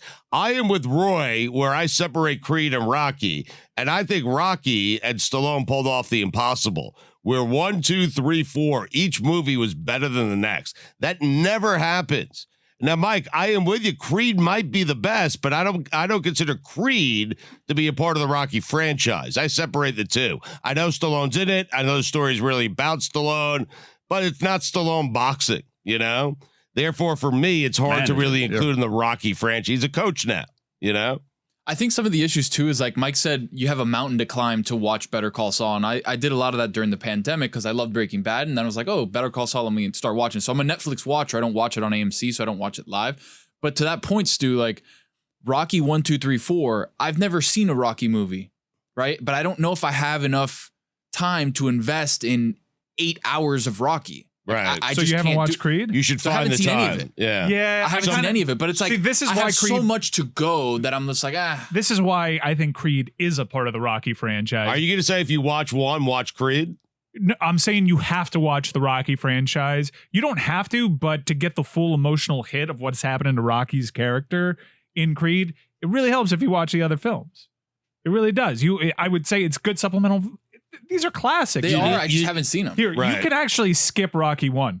You really can. You because can. they just run it back in the sequel. I mean, it's Yes. an origin story. Though. Here's underdog story. Mhm. He has no shot. Mhm. It's like a sideshow, like a circus act. Like, come watch the best boxer in the world beat up on this loser, and the loser puts up a fight. He doesn't win. The sequel. went to the wait, Carter Network. you miss It's Yo a guy- Adrian. it's a He guy screams off- Yo Adrian. Yes. I did it, but he actually didn't do shit. What he He did didn't do is shit, he okay. lost. He went the distance. No, is that what was he Rocky did. 2. Oh, he went the- that was Rocky Rocky 2, what he said. Yo Yeah, it's Rocky Adrian. So you miss literally nothing. He Right. chases a So I couple. can just start chickens. at 2. Is that also Rocky 2? Where he chases the in chickens? Rocky 1, Yes, Adrian that's came 2. in the ring, Yes. and Rocky said that he loved her. That's what happened to Rocky 1. Rocky 2 was when he won the championship. Yo, Adrian, I I did. spoiled Rocky 2 for you. Okay, so he Right. wins the championship. So Rocky now 2. you're What on You the happens miss to three. Rocky nothing. 3? You miss a skating date in Skating Rocky date, okay. 1. What about Number 3? one is slow. Very Very slow. Does not hold It's up. the origin worst of the story. Rockies. Except Rocky for 2, you 5. jump in. Okay. Rocky 3, That's Mr. T. Mr. T. Okay, You gotta Clubber watch. Lang. Clubber Lang, You right. gotta You have watch to watch. Rocky Must 3. watch. So I can start. Must I can start watch. at number 3 then. I think in terms You of can, like yes. working up hate for a villain, Clubber Lang is the second best villain in the franchise behind Rocky Drago, 4, right. Ivan Drago. Jessica, That's my point. They pulled off the impossible. 4 is better than 3. 3 is better than 2. 2 is better than 1. The villains in Creed Yes. not good. There's no way these movies have aged well enough where Tony and I are going to watch them now and be like, oh, You're missing out. fantastic. What a great way to spend 25 hours of my life. It's not 25 hours, and It's I've cut pretty off close. Rocky. Like it. it's pretty close. I've cut off Rocky and skip Rocky 25 5. best hours of your life. No, Skip don't Rocky sleep on 5. Tommy Gunn. Don't sleep No, on Tommy you Gunn. have to Absolutely. sleep I on saw Tommy you Gunn. every Tommy Is that Gunn. number You have 5? to. Take a nap. Please. What are you sleep. talking Take a nap. about? On Tommy Gunn. So you can sleep forever on Tommy Gunn. I mean, I lay did. your head on the pillow on that one. What? Who No, was no, that? It's a callback. It's It's a callback. Yeah, Yeah, we'll catch I know up. you guys Yeah, are yeah, back here and everything. And the segment. Don't Tony, sleep on could you Tommy put up Gunn. a graphic over me Put it on the simulating poll. oral Should we sex? sleep on Tommy Gunn? I'll tell Dan. Can you put can you just put up like a parental advisory thing? No, the Kevin Spacey joke is amazing. Wait, what did we decide on Mike doing? That's why I won Kevin Spacey. Because the victims are men, so you don't feel as bad. Pray, huh, Mike? Yeah. I'll trust you. Prey is the shit. Can you turn my mic off? Yeah, well, he had HIV. Chris Cody goes, man, Tommy Gunn looks rough right now. Well, yeah. He was also related to John Wayne. Really? Yeah. Hmm. That was like the whole thing with him when he started fighting. I didn't know. We have a monster amongst us. And I need him or her outed. I need to look at everybody in the room What's going on? and know if it happened and know if it was you. Tony, I don't think you. Roy, it might have been you. I have no idea what you're talking about. Today's Bimmel Sandwiches Day. You know, we've talked about this in the past. Like Bimmel's in town, so we had good sandwiches delivered here. Breakfast sandwiches. There's probably a dozen of them out there. You know, some ham, egg, sausage, egg, and cheese, turkey, bacon, egg, all the good stuff. They're out there now, you're saying? They're gone now, but they Oh, were out there. Thanks for telling So there was one left. So I was like, oh man, there's one left. I'm going to eat this one. I open it up. The top layer of this English muffin had been taken away. Like somebody decided, I'm going to open this sandwich up. I'm just going to grab the top half of an English muffin and I'm going to eat that and leave the rest of this sandwich here. Yeah, that was me. What? What? Yeah. Really? Yeah, because I can't The eat the last eggs. one I would have chose. I can't I mean- eat the cheese. I can't eat anything. So I just grabbed. I But was you looking- ruined an entire sandwich. And but like, all right, see, this is actually, it's not Open that face much. now. Wait, he can eat the bread? Yeah, I can eat the muffin. I can eat the top part of the English muffin is what I could have. So I had to scrape off cheese and because Oh, so you scraped there. So what I ate, because I ate the rest of it. Jesus. Did you scrape with your so wait a finger? minute. So This it's now, wait a I minute. hate So it's this. a monster, but you ate it anyway. Well, you know, I'm a monster too. The Right monster above it, move though. by A you. hungry monster. The step Yeah. of doing that is not monster activity. Leaving it there like it was an untouched, like you left it in the exact place of, oh, here's all the sandwich. Like you should have taken that one. The reason that it was is that everything else was gone. You guys had all had breakfast. I'm coming in 2 hours That's after me. everyone else. I'm coming in 2.5 hours, and that's the last sandwich there. So I'm like, oh man, yes, there's one. And then I open it.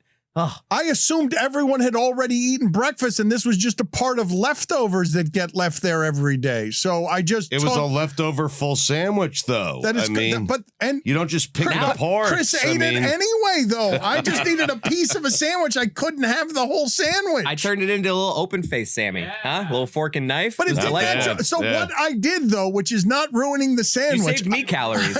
I did not think I was ruining a sandwich. It's ruining a sandwich. But he ate it. Yeah, but you ruined I'm a it. monster. Ate a Like ruined that. sandwich. You should have asked, or at least He's a told. garbage disposal. You can't I lift should him have up. asked Yes. whether or not- Rationalization. Yes. Explain to me why I should have Yes. asked about the meals. You guys don't pay I could anything never. for these things. Is I could right? never everyone do done that. with the sandwiches? I can only eat the English muffin portion of the sandwich. Is everyone done? I'm Should I going to take start the put- top layer. And I would mean, argue the sweat courtesy, equity. Dan. I Should I Sweat mean, start equity putting is how we three- pay for those Should I sandwiches. start putting $3 down every time I grab a sandwich? No, I'm just curious how this happens where breakfast is bought. I thought everyone had breakfast. Right. No one pays for breakfast. All I've had of these delicious Bimmel sandwiches in the history of them being brought here is this single English muffin half. You're missing out. I've never had any part of these sandwiches that you guys are always raving about, but everyone's eating all the pita bread. There was nothing there for me to eat. Pita bread. Pita bread. What does that have to do with it? Because I wanted pita bread, and in replacement of the pita bread, I just ruined had the sandwich. I ruined the sandwich by having half an English muffin.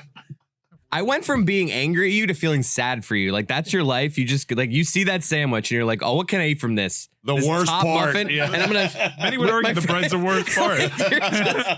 You should feel sad for me because I, after the litter that is left from the parade, went and grabbed what was left. The parade's come through. Yeah. Like, you guys devour. I have laughed with Hildy and Kristen because it's like a pack of feral hyenas who've never been taught how to eat or when to take a break, just attack what is now running water and a kitchen and sandwiches. And so what gets left behind usually is a muffin fragment for me.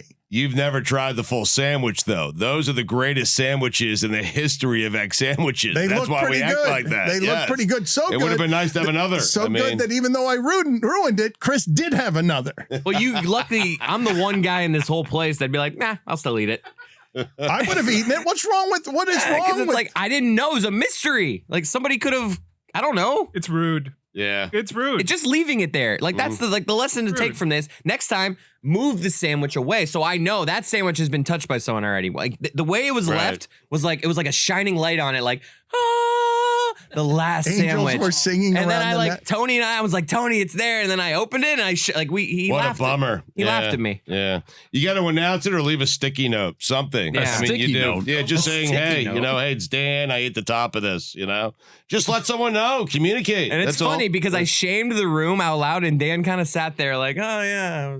And I was like, oh, it was but Dan. Tony told you. I thought I heard Tony say Dan ate that. We were just making fat jokes. Well, no, Dan, when he said it, I'm the investigator. So I was like, I think Dan took it as kind of like in jest of like, Dan would never do it. He doesn't eat bread. Tony, I walked right past you guys chewing on the top part of a muffin. You famously don't eat carbs. I'm I thought it with was him. Peter. I would have Son that thought he ate the bread. I would have Yeah, thought it if was I would have weird. offered you the sandwich, you would have been like, I can't eat the carbs. I think he's totally savage too that he would have just taken the egg. Where And did I you think that would guys have been come up worse. with that I don't eat carbs? If it was just the English muffin there, I would have thought that was I you. don't really see you eat bread. But I it's know not- you have a very restrictive diet, so I would assume French fries gluten's on in your bread. salad too. Yeah, sometimes. that one wait a was minute. odd. This also a weird this, diet. this It's a weird diet gets where you can have bread and- misrepresented. I don't French Changes fries. every day. I mean, it changes by the I hour. am so No tired garlic. of this What kind of diet are accusation you on? of eating salads with French fries Dan, on top. they We've were seen on it. them. We've seen it. Yes, They were croutons.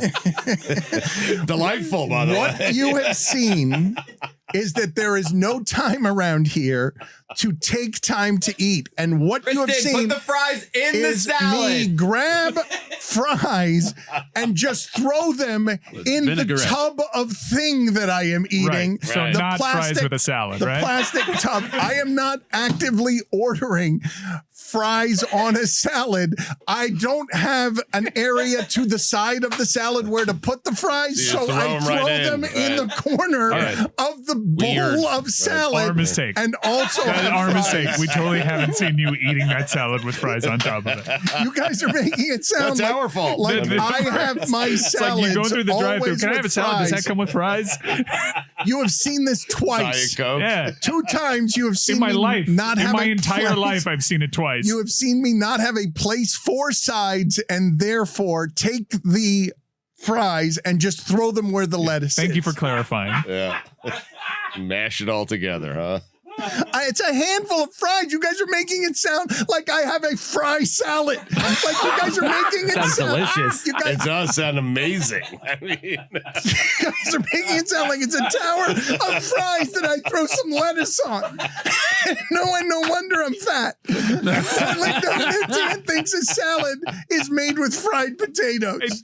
I know how restrictive the diet is. It's odd that you can have fries and bread. I usually can't have bread with eggs, so we will find out whether or not that muffin that I've just had. If they I touch had each a other, is black it fine? bean the other day, and it made my stomach explode. Just a one? single black A bean. single black bean. One black bean? Where is this restaurant that is serving you a single black bean? It was in a veggie burger. I saw it. They told me there were not black beans in it, and then I lied saw to the you. black bean. Yes, that's What a right. Could that have been soy? What a sad existence to be like, let me get a veggie burger. No but beans. Make sure there's no beans. in I gotta be there. careful. veggie. The What life veggie are burger you living? alone is a sin in existence. I mean, That's correct. What life are you living when that's super restrictive, but you have your salads with fries? And I'm It's fat. It's And a I'm fat. paradox. You are a walking dietary paradox. How much would you pay to be able to eat whatever you want? Without like it getting yeah, like sick no and ramifications. stuff. No ramifications. Zero. Yes. Yeah, I'd love to be able to eat whatever I want if I wasn't going to have any stomach problems or any issues with it. Yeah, So would I. I mean, I'm not having any of the breakfast why you don't eat, sandwiches. though. Right. Yeah, but that's why I fix it. Don't eat. Yeah, don't eat. Have you had any of the breakfast sandwiches? Have you I haven't ever had- had the I didn't have breakfast lunch. sandwich? I Yeah. love the breakfast sandwich. The breakfast sandwich is probably the reason why I needed to go on this diet that I am presently on. So good. You guys have been ordering great food with the metalworkers in town. The food has been ridiculous, and Never it's been leave, really guys. difficult. Bimmel, Carl, don't leave. It's been really difficult for me to actually go through this diet while they've been in town because the food has been tremendous lately. How furious were you at the place that put one black bean on your veggie burger? You had like later on, you were furious, right? It wasn't Did a you call black them? bean on a veggie burger. Stugotz. I know Mike wasn't Weird. eating, and there was a time that we all got Mexican, and they brought a whole bunch of trays of like queso and cheese and fajitas and like Great tacos queso. stuff. Oh. And then Mike walks in and is like, wow, this is a great spread. Walks over to where the Your fixins are. mouth is watering as you It is, describe yeah, the yeah. cheese You- from you lime. felt that, right? Yeah, I felt it too. So all of a sudden, Mike grabs a bowl, and I'm like, oh, finally, he's gonna eat. I haven't seen Mike eat in like This is 6 We were weeks. happy he was just going to eat something. Yes. And then what he does is he picks up a bowl that has a shard of lime in it, and then he squeezes the lime into his mouth. And it's like, that's lunch. Thank you, guys. And he actually went back for seconds and got a second lime and also squeezed it in his mouth and then threw it away. And that was lunch. And I felt something so sad. I'm doing is making you guys sad. You just wanted flavor? Yeah, I eat limes. I like a tart flavor profile. And while everybody else is honestly ravaging a spread, it is like Walking Dead out there. People make the same similar noises It's too. crazy. It is so weird. Yeah. And you actually have Rick Grimes screaming at Carl in the background. It is something to behold when you're not actively partaking in it. It's like, wow, we are savages here. You say it's so judgy when you're not actively enjoying it. And I'm just cranky because of my diet. So now I've just stopped going out there when everybody's out there communally because it's so difficult for me to experience. In Tahoe, Mike's about to play. Mike and Stu are about to tee off. And it's like, all right, we're going to be out there for like 5-6 hours. Let's get a good meal in. Mike was worried about how he looked, I guess, in his outfit. Yes. He just ate this like salad with like olive oil. And I kept telling him, like, Mike, you have to eat something. You might want to eat something. I mean, Chris and I attacked that media buffet. Cut It to was a terrible burger. Oh, it was but- awful. You know cut those, to- those media burgers? You know those Wasn't media great. burgers. So dry. Wasn't Just great. like, there's So like dry. 60 of them. There's you gotta not grab them enough with ketchup, You grab yeah. them with the tongs. You put them on a bun, and then you put that piece of cheese that never melts. It's just the worst, saddest Old burger. cheese. It's starting to make sense why I got so hammered on the 17th hole just a day later, having nothing but lettuce and olive oil in my tummy. Is it Social Security number? So that's a tricky one, man. Roy, put it on the poll at LeBatard Show. Is the media burger the saddest of the Oh, my burgers? God, the worst. I want to read a quote to you about Pete Rose. Charlie Stugotz. Hustle. Yeah. The quote is, the things he says and the lack of self-awareness are unreal. Bad guy with literally zero morals or scruples and not 1 ounce of couth. The quote is from Kurt Schilling. Wow. What is couth? You don't know I've what known couth is? Like uncouth. tact? So that's a synonym for it. Mm-hmm. I've learned that word and I've learned naff recently and faff. Yeah. But if Kurt Schilling says you're a bad guy with literally zero morals or scruples and not an You ounce could be talking of about couth, Obama. I mean, it's a pot kettle situation, isn't it? Yes. Bad guy with literally zero morals or scruples. I mean, I did say on Monday, I think at this point we can call it on Pete Rose. He's a bad dude. So, You think we but can it's coming call from it? Kurt Schilling. You think I'm we not can saying it's call much it? better coming from me, but We can it's close the book on Pete That's Rose an now. interesting. I think Stugotz is right about this. I think we can call the race. We can call it in his 80s. It's when he gets accused of having sex with someone who is 16 years old, and his response is, "That was 55 years ago, babe." yeah. Yeah, game's over. Yeah. We can call it in his 80s. That's when I called it, yeah. What took you so long? What took you so long, Schilling and Stugotz, to say that it can be now called? Something that I wanted to talk to you about, Stugotz, and I haven't been able to get it off the ground here for a couple of days now in mentioning it, and maybe at this point I just have to throw up the white flag and surrender. People don't care, period. But the part that makes it hard for me to understand people not caring is that it seems to me, whether it's Ethan Strauss's Substack, where he writes very often about Woj because people seem to really want information on how Woj and Shams do that job. He left sports writing.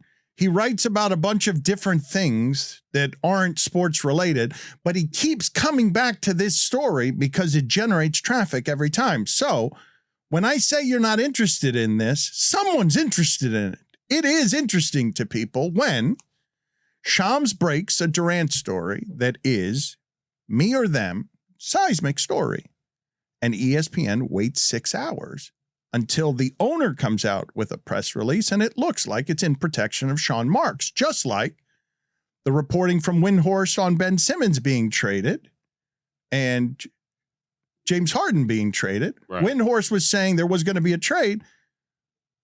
Woj, in apparently protection of Sean Marks, protection of sources, was telling you that trade wasn't going to happen. And I'm asking you, how do you guys care so much about the insiders and stuff, but you don't seem to care at all? You seem to care about who gets it first, and then you don't seem to care on this one when the journalism appears to be compromised. When your information guy is coming out 6 hours later, when it's got to be so immediate that Woj is ruining the draft because he's coming out with picks seconds before the teams announce the picks. Why do you care about how the job is done? I show you the sausage, and yet you don't care at all about when the job is done in a way that's compromised. I only care about the news, to be honest. I don't care how these guys go about getting their news. I really don't. I just care about the news. Now, I could be in the minority, Dan. I think a lot of people do care about that stuff, okay? I'm just not one of them. Give me the news. I don't care who breaks it. I don't even care who breaks it first. Just give me the news that I crave and covet. And if it comes from Shams, so be it. If, I don't care that Woj is delaying it 6 hours to protect Sean Marks. I just don't care. I already have my news. I mean, there's a lot of people that are drawing the conclusion that he's protecting Sean Marks. It's funny that those two reporters in particular, Woj and Shams, occupy such a rare air that it's like Bird and Magic. If one of them beats the other one to it, it's a big deal entirely. That's not usually how this is supposed to work. If another NFL insider comes to a story 6 hours after Adam Schefter gets it, they just didn't have that story. What? No big deal. But if Woj is sitting out this huge Kevin Durant scoop, we're all throwing our arms up in the air. It's like, whoa, what's up with this? Who is Woj protecting? It never used to be that way. You never used to hold against an insider for not breaking a story on the national level. But I think Stugotz, though, is right when he is saying, just give it to me, and I don't want to go through all these machinations of where I have to think about where journalism is compromised, where truth is compromised, where there are conflicts of interest because there are business relationships, not just between Sean Marks and Woj or source protection, but industry business relationships where you are making money with your league partners in the televising of events. And in very many instances, your league partners are dictating, even though you're paying them millions of dollars, hundreds of millions of dollars, billions of dollars, they're dictating how you do the journalism. And I don't know how many of these I have to place in front of the audience. Maybe the day is dead. There is no amount of these that I can place in front of the audience where the audience is ever going to care about any of what it is that I'm saying. That for 6 hours, ESPN sat on what I believe to be a giant story. One of the stars of our age goes in and makes an ultimatum that is leaked to someone else purposefully that tells you that at the top of one of the most interesting organizations in that sport, Kevin Durant has burnt it all down, taking it right to ownership and saying me or them. Like, that's a weird one for there to be 6 hours of silence from anybody Right. on. I think from anybody, you can circle that phrase because, okay, let's suspend disbelief because I think we all have our assumptions about why Woj isn't reporting it. No one else from ESPN is reporting on it. Given what we know about Woj's influence there, that kind of seems like a concerted effort to make sure. Oh, you know what, Mike? I should have said that part out loud. Yes. Like Windhorse isn't then reporting No, but it. there is a ruling. What ends up happening is because Woj is in charge and protection of Sean Marks, all of a sudden an entire network that is league partners on something with one of the biggest stories you will see, no thanks, don't want it until the Nets have sent out the press release that says the owner is aligned with management, and then you have to comment on it. But the part, that's my mistake for not mentioning that. You're talking about not just Woj here, Stugotz. Woj is dictating everything on what's being covered by an association, an alliance, a media company that has a business relationship with the NBA and is in the business of news. It changed. I don't know if it was Twitter. When we were with ESPN, it started changing where we would hear from like our higher ups over there, hey, don't report that yet. The news desk is verifying. And sometimes they would have their own reporter verify, or sometimes we would just get clearance. And now they're just straight up sitting out stories that they're not breaking themselves. They'll take credit for that report sometimes days later when one of their reporters can get it independently verified through their own reporting. They don't want to give credit to other reporters outside of ESPN. And how do you manage the disconnect of me saying, well, people don't seem to be caring about the conflicts, the truth, or any of it, combined with, well, they sure do seem to care a whole lot about reading about Woj and finding out when Schefter's in trouble and finding out when Schefter has said Mr. Editor. Like, they do like that stuff. Well, It's people gossip. have always liked that stuff. It's gossip, Dan. That's all It's it inside is. baseball gossip about They love gotcha. Yeah, the you know? politics inside Yeah. ESPN. I mean, there was a best-selling book about it. People are fascinated by that. People are fascinated by beef. Who has beef with Woj? Who doesn't like each other? Who's on my television that doesn't like someone else? Why was this person pushed off of TV? That's great fodder. People love that stuff. Tomorrow night, Stugotz, it appears that the Cleveland Browns are going to start Deshaun Watson as this particular mess has now arrived in a place where Roger Goodell is in charge of being able to dictate the punishment that Deshaun Watson is going to get. And it seems now a foregone conclusion, does it not? That it is not in any way going to be 6 games. Like that the reaction was hostile enough that the Cleveland Browns now have in their possession at least one lost season of football. They have given the most guaranteed money a player has ever gotten. And they're going to get at least one lost season of football. This year for the Cleveland Browns has been thrown in the wastebasket because Roger Goodell is doing the right thing. The Cleveland Browns, on top of getting all of the hits that they're getting in public relations, also are now going to have to wait for Deshaun Watson to come back and play football with 2.5 years of rust on him. Yeah. So what? I mean, Goodell, to your and Well, don't you think that's physically hard? Like you said, I think it will be physically hard, yes, and I think that's part of the reason they're playing him in the preseason, just because he's got to get some sort of playing time in and maybe get some of that rust off in the event that it's not a full year. But I applaud Roger Goodell. Like, Danny's arrived at a point, because I was surprised to see Goodell do this. But he is sticking his neck out there, and he's telling you, hey, I've seen the evidence. 6 games, not enough. I want a full year. I'm okay with that. I'm not going to criticize it, but I don't think it's sticking your neck out. I think it's easy. Totally easy, yes. This has been one of the easier But I'm glad he's doing moments it. in his career. Yeah.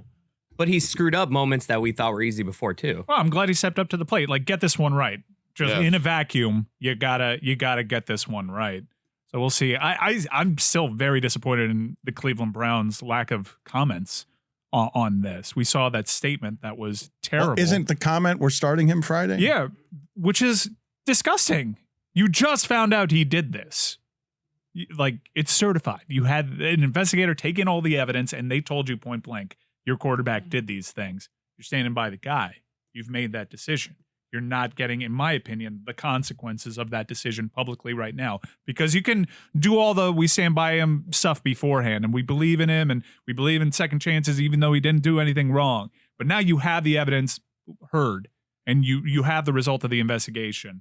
And we've actually been cool with this the entire time. And you say taking a year off, like that's hard for him. I say good. Right. You deserve at least that. Like, Oh, I'm not. lucky it's not two. I wasn't just talking No, X's and no, O's. I wasn't saying hard on him. I'm saying we're just When he hard comes physically. back, Like, right, when like he comes back. Yeah, no, I'm not saying you're saying the opposite of what I'm saying. I'm just that's my take. When you say that, I'm like, yeah, good. I hope he's a shell of himself. I want it to be a very punitive thing. I want him to be healthy enough to play, but be terrible and set that franchise back even worse. I'd be fine with him never playing ever again, and they're stuck with Jacoby Brissett. I just want them to suffer the consequences of doing this. I hate the move. I hate what they did to me. I hate what they did to my fandom. I hate that they pushed me away. I was looking back at old Brown seasons when they were terrible, and I was missing it. I'm a weirdo like that. I was recalling the Browns' one win, week 1, where Jeff Garcia beat the Ravens, and I talked about it like most franchises would talk about a Super Bowl victory. I miss my fandom. They pushed me away with this. To hell with them. Drop the hammer. Dan, I understand what you're saying. When I can't believe that you've that all of this has happened to your fandom. Like, what a Mike has gone from being a big Browns fan. No, but he loves them. He loves them. It was a team that I loved the most. Yes. I don't know that there has been. I don't know anybody in media or anybody personally who's a sports fan. I really don't.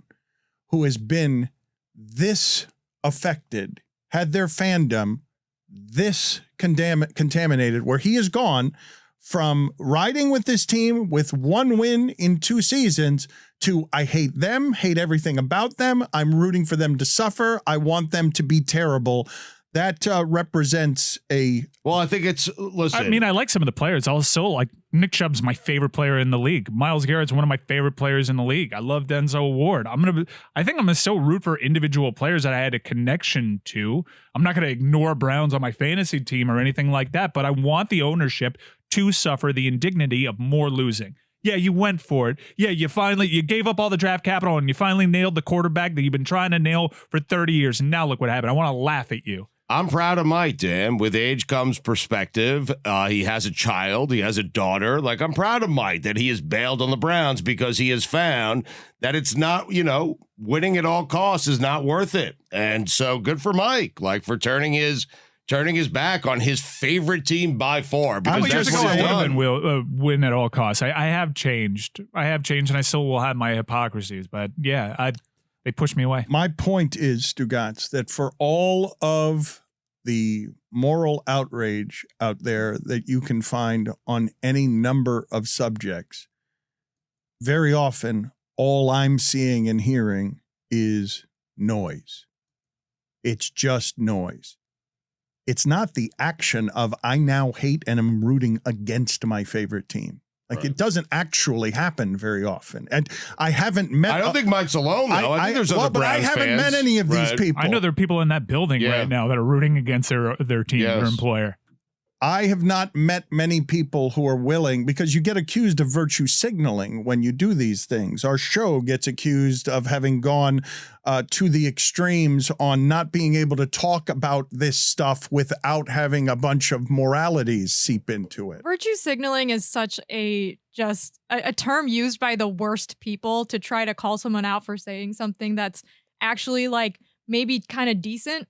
Like, all Mike is saying is that he's really disappointed in the team he grew up with because they did something that's pretty disgusting. And if you want to say that that's virtue signaling, like, I don't know why we need to even entertain that term as something to be critical of. He's not just saying it, though. It's the doing of it. Yeah, it's one thing to say it. I'm not even signaling it. I'm trying to be virtuous, which is something that I think we should all aspire to, by the way. Like, virtue is not a bad word.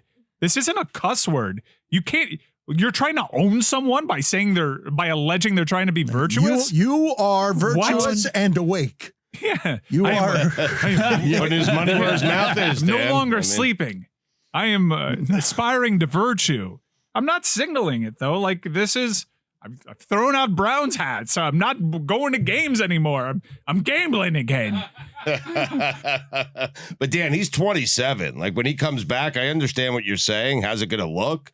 He's still going to be great at playing quarterback. I just don't know what the effects are. He'll be 27 when he comes back. That's fine. I don't know what the effects are, and neither do you, of a quarterback of that age just sitting for 2 years. We saw it with Michael Vick. Are we then assuming Michael Vick was a pretty good example? That the third year that is going to be... He's going to be good. He's going to be good. He's good. Going to be the prime of his athletic career. Last time we saw him, he was good.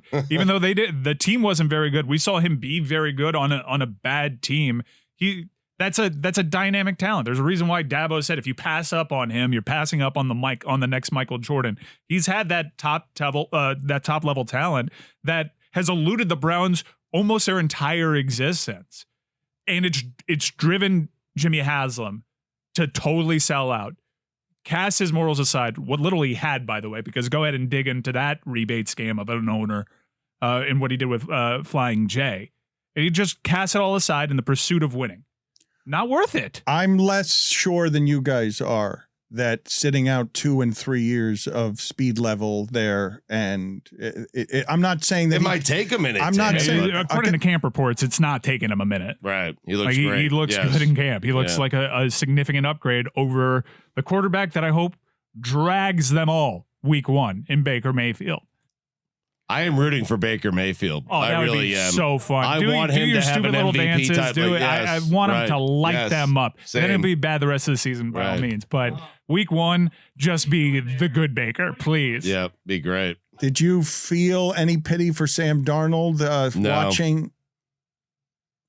Do you know what I'm going to say or no? No. I just don't feel pity for that man. Do you know where I'm headed with this? I hope it's not bad. I mean, I hope it's not something I should feel pity for. Go ahead.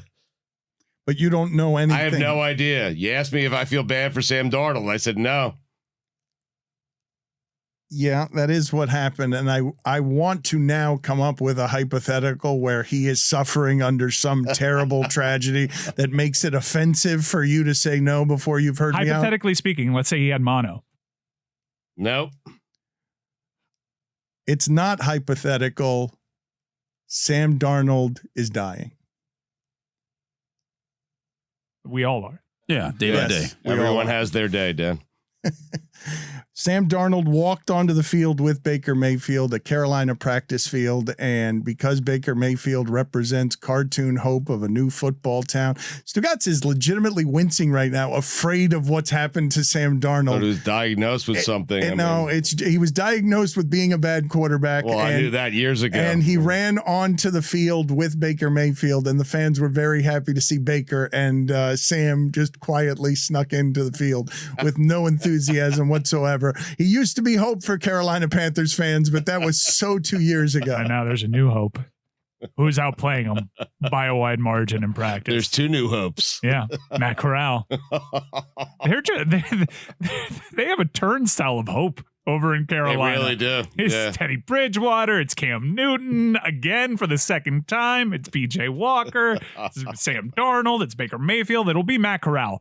The chips will lay into Matt all Corral. just in the 2 years of Matt Rule, by the way. Exactly. Guys, Which is why he has to win now. I mean, While we're talking hope, I mean, Josina Anderson tweeted Tua absolutely slinging it out here today. Oh, boy. Dolphins offense is firing on all cylinders. Ah! Oh, goosebumps. Yeah. And I saw, It's Cowardly Lion now from Wizard of Oz. Yeah, it is. Yeah. what are you talking about? Can you guys answer for me what Kelly Olynyk was doing in his wedding photographs? Being dressed up, everything beautiful, everything looking like your typical wedding photographs, and then sitting atop his flowing blonde hair and his general surfer kombucha attitude, a snapback baseball cap. Oh, I was jealous, honestly. I wish I could have worn a hat to my wedding. That's classic Kelly. Dan, I feel like you're a hat guy. Couldn't you? Don't you wish you could have? Yes, but I wouldn't have been allowed in my wedding Right, I'm with photos you. to take pictures with it. What looked like a cheap snapback baseball cap. That's his thing. Yeah. It's as iconic as your forward-facing graffiti hats. Do you guys remember that like scary story growing up where it was the girl who had like the choker necklace on, and then one day someone took it off and her head fell off, and it was supposed to be like, ooh, scary. But maybe it's like sewn to his head. Like maybe if you took his hat off, his whole head would come off. What story is this that you're mentioning remember of this Tony- scary? He played with it, right? In the NBA, he plays with a snapback. Yes, I've never seen his head. Tony, you remember those scary stories, Buck? I know the scary stories, but I don't particularly remember the one with the choker and the head falling. That's a good campfire one. Yeah. Yeah, it was terrifying. That's when chokers were in too. And you take the hat off for And a they day, were out, though. and now they're back in, now they're out again. seriously. But she loves him for the man that wears the hat. I know, but you're making Stugotz. it your day. It's her day. You've I've had never a seen this hat. either. You've had a hat sewn to your head for the last Criticize 3 all years. you want. I'm well aware of that. I knew that was coming, okay? But what I'm telling you guys is I went to a Tony Baselli Hall of Fame party and I took the hat off. At the enshrinement, you were wearing a hat. The enshrinement, I was outside, Mike. It was hot So was out. everyone sitting next to you? They weren't wearing hats. I love how you're giving your bona fides of taking your hat off. I Like take the the other hat night, I off for did an important something. occasion. I mean, it was Tony's day, not mine. I mean, come on. Take the hat off. You're getting married. It's her day, not yours. You made it about Kelly Olynyk. Maybe I she mean, likes get the over hat. yourself. Why are we Don't like painting the all hat. women as being anti-hat? I don't know. Why is it just her day? It can be his day too. I mean, Jess, we can agree most women don't want hats at their wedding, right? I mean, that's I don't know. I don't speak for all women. I mean, if you're despite marrying what this Kelly show Olynyk- makes me do every single day. on Wow. this show, you do. On this show, you are the voice of women. I'm Would sorry. you want your groom to wear hats? I don't know if he was very, very adamant about wearing it and it made him happy. I wouldn't really care that much. I could see Lehman in a hat. It's the worst nickname ever. I was hanging out with Jess and her boyfriend the other day. His name's Lee. It's hard to give the name Lee a nickname. You can't put a Y on it. No. I know, but I wanted to give him a nickname. I came up with Lehman. What up, Lehman? Called him Lehman for an entire day. Like He the was really bank good that on- defaulted during the mortgage crisis in 2008. It fit because he was like really helpful with the boat stuff. And anytime he was doing, attaboy, Lehman. Yeah. Starboard, I would just say boat stuff. What's his last name? Oh, you don't want to give that out. Finer. Feeney. Finey. Fines. Fines. That's good. Finey. That's a fine. Why did you feel the need to give Lee a nickname? I'll tell you why. This is actually, it's a Everyone conscious needs decision. one. It's because it was my first time really hanging out with, I mean, we've hung out with him, but it was like, I was like, I'm going to connect with Lee today. And that's how dudes connect, man. We give each other nicknames. I'm like, how am I going to connect with him if I don't have a nickname for him? Did he give you one? Yeah, we're getting there. All right. I didn't want to pressure him. I didn't want to be like, hey, give me one by the end of the day. Your name's Chris. Your name's Chris. That's already a nickname. He didn't call you Christopher. Christopher. Were you trying to show him? I don't know what that was or why it is. We said Christopher that way. Were you trying to just show Lee by giving him a nickname? I like you. I'm trying to I build was a trying bridge to be to welcoming. you. Well, honestly, it's just a thought. We were standing around before the boat, and I just like thought of it. It wasn't like a real conscious. Well, it's decision I clear made. that it didn't have a lot of thought Right. in it. Lehman, I'm telling you, it caught on. By the end, Izzy was like like, it. Lehman. It has not caught want. It's Lehman. never called him Lehman. I'm calling him Lehman. I will never call him Lehman. Just so you know, that's his new nickname. Lehman. No, it's not. Nah, it feels good to say it. Lehman. I love the idea of you building a bridge to him and him not wanting to get on the bridge. Nah, he wanted to be on the bridge. Him backtracking and bridge. being You like, wanna be on Tope's I don't know bridge. if I want to be on. He was skeptical of the bridge. She's doing show. That's not true. Yeah, she doesn't mean that. I believe she We all does love mean that. Classic Lehman. Lehman. I believe that Jessica's boyfriend Lee. Lehman. You ever wa- seen I Love You Man where he calls him Jobin? That's kind of what I was channeling. That's what it was. What's up, But Lehman? that wasn't good. That was funny because Paul Rudd was. See you later, Jobin. It was funny because Paul Rudd didn't know how to make a friend. That's particular. You did the same thing Paul Rudd did in trying to reach Jason Segel unsuccessfully. Ladies on the Menjay. It would have been funnier if you called Lee Jobin, I think. It's a catchier name. I wasn't trying to be funny. I was trying to connect. It would have been a finey. Lehman. What is the stat of the day, Mike? Karl Anthony Towns already has more career three-pointers than either Steve Kerr or Larry Bird. Thank you very much. Thank you, Mike. We'll talk Perfect. to you. We will talk to you tomorrow. We'll talk to you the next day. We'll talk to you every day. He gives me personal stat of the days. He gives them to me That's every day. great. So thank you for being on with us, Mike. A day or two after we talked about Edwin Diaz having one of the greatest intros into a ballpark that a closer has ever had because it's got trumpets and it's theatrical and it helps when you have a cameraman running right behind you and you strike everybody out.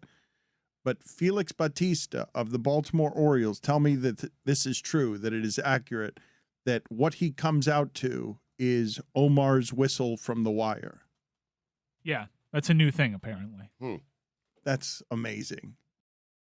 Are we going to start doing that now where it's not even music? It's not even intro. That's really cool because it taps into to Baltimore. Is it also overrated like the show? You didn't say that. No, I did. You did not It publicly does say not that. hold up. Yeah. Does not hold up. And don't tell me I haven't given it enough time. I gave it a season and a half. The Wire doesn't Nope. hold up? Nope. No, Oh, you've it's gotta like be it's of shitting me. it's of another time. Like this thing was released like after 9/11, and they're dealing with like 1989 technology. All of it just really bothers me. Such a slow burn. I'm sure it gets good. I'm not even saying that it's not a good show, but it certainly is not a good start to that show, and it got me out of it. You're offensive by your very nature, and what you're saying is as shocking a thing as you have ever said on this show. I'm married to this take. I don't want to get back into it. I found it a painstaking experience, and I don't want to relive it. Painstaking. Yeah, and it also Jesus reminds me of Christ. that asshole Jason Whitlock. Huh. That's a good point. I'm with you now. Yeah. So am I. Moving on to a rare thing to happen around here that we rarely get to do. We won a bet last night. Wow. A winning Wednesday was indeed a winning Wednesday. Tony gave you his guarantees. We went opposite those guarantees, and we won a two-team parlay. We had the Dodgers on the run line. We had the Cardinals on the run line. One of our parlays. No one's celebrating when we win. Every goddamn time, the 15 straight times that we lost, you guys were right there for us. Mm-hmm. But when there's a late game played and we cover on the run line and I'm checking my phone at 2 a.m. so I can feel slightly less like a loser, and the Dodgers again have won by more than one run because they're annihilating everybody and they're unbelievably amazing. And I've always gotten into sports to root for a regional television contract. That is the 10th consecutive time the Dodgers have covered -1.5. Yeah, they're totally overwhelming. They're really great. Who would have thought if you had Freddie Freeman, who never makes an out, to a lineup that was already great with Mookie Betts, that you would get even greater and no one would be able to beat you? Who would have thought that having the biggest cable contract in the history of televised baseball sports would make your team the modern day Yankees of payroll? Joey Gallo hit his first Dodger tater. He did. 3-run. You see, all those Yeah. Yankee fans complaining about Joey Gallo. They haven't played well since Straight and Joey Gallo. Joey Gallo last night, tater. I've been surprised. He's they up keep, to 165. His batting average is 165. I keep looking up, and the Yankees have lost more than I expected them to, because the first half of the season they did not do much losing, but Seattle has been beating them. They have taken some L's, and the Dodgers look better than they are. Luis Castillo threw a gem. I'm gambling again. The Yankees, it wasn't sustainable the way that they started the season. Those runs aren't. I'm sure they'll balance back out a little bit, but a dip, you can tell I'm fading them. A dip was certainly due for them. The Mets look better than the Yankees. The Yankees had a weird deadline. I disagree with that. What do you mean? The Mets are 73-39. It's a better record than the Yankees. The Mets are also kind of sneaky on one of these Dodgers types of runs. They're playing bad teams. Yeah. Helps when you have the Reds in town. Well, they played But the after they Braves crushed before the Braves, that. yeah. Yes. They lost one to the Braves, and then they went on this absolute tear and no signs of slowing down. It was a weird trade deadline for the Yankees. They just got rid of Gallo. They upped their defense, which I'm sure a lot of baseball They had people to get rid of Gallo. Getting rid of Gallo's a positive. Broken. No, He I was know. Broken. I know. He hit a home run for the Dodgers. Tater. You mentioned that already. Yeah, but I mean- no, they upgraded their defense in the outfield, but the Montgomery trade was kind of weird, no? I didn't understand that one whatsoever. A lot of people thought they were gonna like unload their farm system for Soto. They got Carpenter, though, right? And he got hurt. He's injured for the year now. Yeah, but that wasn't was a their big deadline move? deal. No, that was the free agent acquisition. Matt Oh. Carpenter's been one of the great pieces that they've had. He was just there, sitting there, waiting for someone to grab him. He's been great for them, but it was a weird deadline. Everybody, like all the top teams, I didn't even notice that Syndergaard got traded. Yeah. I missed that one entirely. I'm like, why is Syndergaard? This is wrong. Syndergaard's lining up for the Stugotz, Phillies. You're looking at the Mets record, and they're only a couple of games behind the Yankees, but you're not looking at run differential. You're basing it on the last week or 10 days of play. The Yankees have outscored their opponents by more than 100 more runs than the Mets have outscored their opponents. Like you're looking at the last 10 days, and admittedly, the Yankees haven't been great over the last 10 days, but it's only because the standard they set was impossible the 90 days before that. I know, but I'm also looking at the 4-5 they took from Atlanta, which was great, and they beat the Yankees twice head to head. I mean, The Mets have feasted on the Marlins, is what the Mets have done all season. The all Mets, right, but I don't know. I'm not disagreeing with you. They beat the Marlins. Mets are third. I'm not even And right saying now they're no. beating the Reds, but in between that, Dan, they won 2 against the Yankees, and they won 4-5 against the Braves. The Mets are third in run differential, and one could argue that it wasn't sustainable, the run differential that the Yankees were on. That tear. I would not argue that the Mets are better than the Yankees. They are not. Period. Now that doesn't mean that they can't win the World Series, and it doesn't mean that they're not playing better over the last 10 games, but over the course of this season, they have not been as good as the Yankees. You would take the Mets staff headed into the postseason over the Yankees. You would. I mean, Dan, they have 4 great starters and a great closer. Yeah, but I would take the Yankee bats over the Mets bats by a good amount, and it's what's happened Pitching to the wins in Yankees. the playoffs, Dan. Well, this is what a lot of people say. I would say a lot of home runs also win in the playoffs. That's a good point. But the Yankees have been criticized plenty for the home runs drying up in the postseason because it can feel all or nothing. And when you run into those kinds of pitchers, they can shut down the home runs of the Yankees. But I don't know how many games we are. We're about 100 games in. And if you're 100+ runs better than somebody in run differential, you've been a good deal better than they have been. Like, it's not sustainable, but what is it? Have the Dodgers now surpassed the Yankees as the best team in baseball all around, advanced metrics, every way? Plus 236, yeah. 1, 2, and 3. 1, 2, and 3 in run differential. Dodgers, Yankees, then Mets. It's the Yankees rotation. Like, I know that Nestor Cortez is having a good year, but he's your number 2 starter. And Yes. the Dodgers are like 6 deep with, I mean, half of them are hurt right now, but the Dodgers starting rotation is sick. But so is the Mets. Like, you get through Right. Scherzer and then DeGrom, and then it's Carrasco sitting there for you. I mean, like, it's really good. It's the only thing you can say about the Yankees is you have Nestor Cortez as your number 2 starter, which he's having a good year, but I don't know if you really picture him as a number 2 guy on a championship team. Things are going really well for baseball at the moment. They have captivating playoff chases. Yes. The wild card chases are unbelievable right now. You have big markets alive in the playoff hunt, and you have fun markets that are revitalized. It's really fun to watch the Baltimore Orioles right now. Chris Cody, why are you doing that with Nasty Nestor? Because you doing his that? stuff is not like elite. You watch him pitch; he's like one of these guys. He's not throwing like 100 miles an hour. Like I think nowadays. You don't trust what he's done this season, though? No, I'm not. I'm just saying. Because those numbers are, I would want those numbers as my number 2 starter. Yes, he's having a great year. It's kind of like with the Marlins with Pablo Lopez. He's having a great year. But you don't think this is what he is? Look, I don't like. Honestly, He doesn't know. As his stuff. Like he's not a prospect that people have said for years. This guy's elite stuff. He's putting together a good season, but I don't know if you're trying to be the Yankees. If you want to compete with the Dodgers, I'm surprised the Yankees don't have a better number 2 starter. That's really all I'm saying. They traded arguably their number 3 in Jordan Montgomery, 6'6" lefty. That could That's really why help. it was weird. Yeah. You could use one of those in the postseason. I kind of tend to think that the Yankees. I'm not saying it's fool's gold. They're obviously very, very good. Fool's gold. I don't trust the pitching. I don't. Well, how could you? I don't. I'm not even certain I trust Cole. Chapman's not what he used to be. There's so many teams in the NL that I would favor over the Yankees in the Favor? playoffs. Yeah. Not if I'm a lines maker, that I would bet on to beat the Yankees in a playoff series. I take the Astros over them. I would take the Astros over them. They're in the AL now. Yeah. I learned that recently. Yeah. You learned that? That's What? the analysis we're getting? Just kidding. Like Nebraska in the Big Ten. Hey, did you guys catch this? The Houston Astros. What happened to the California Angels, by the way?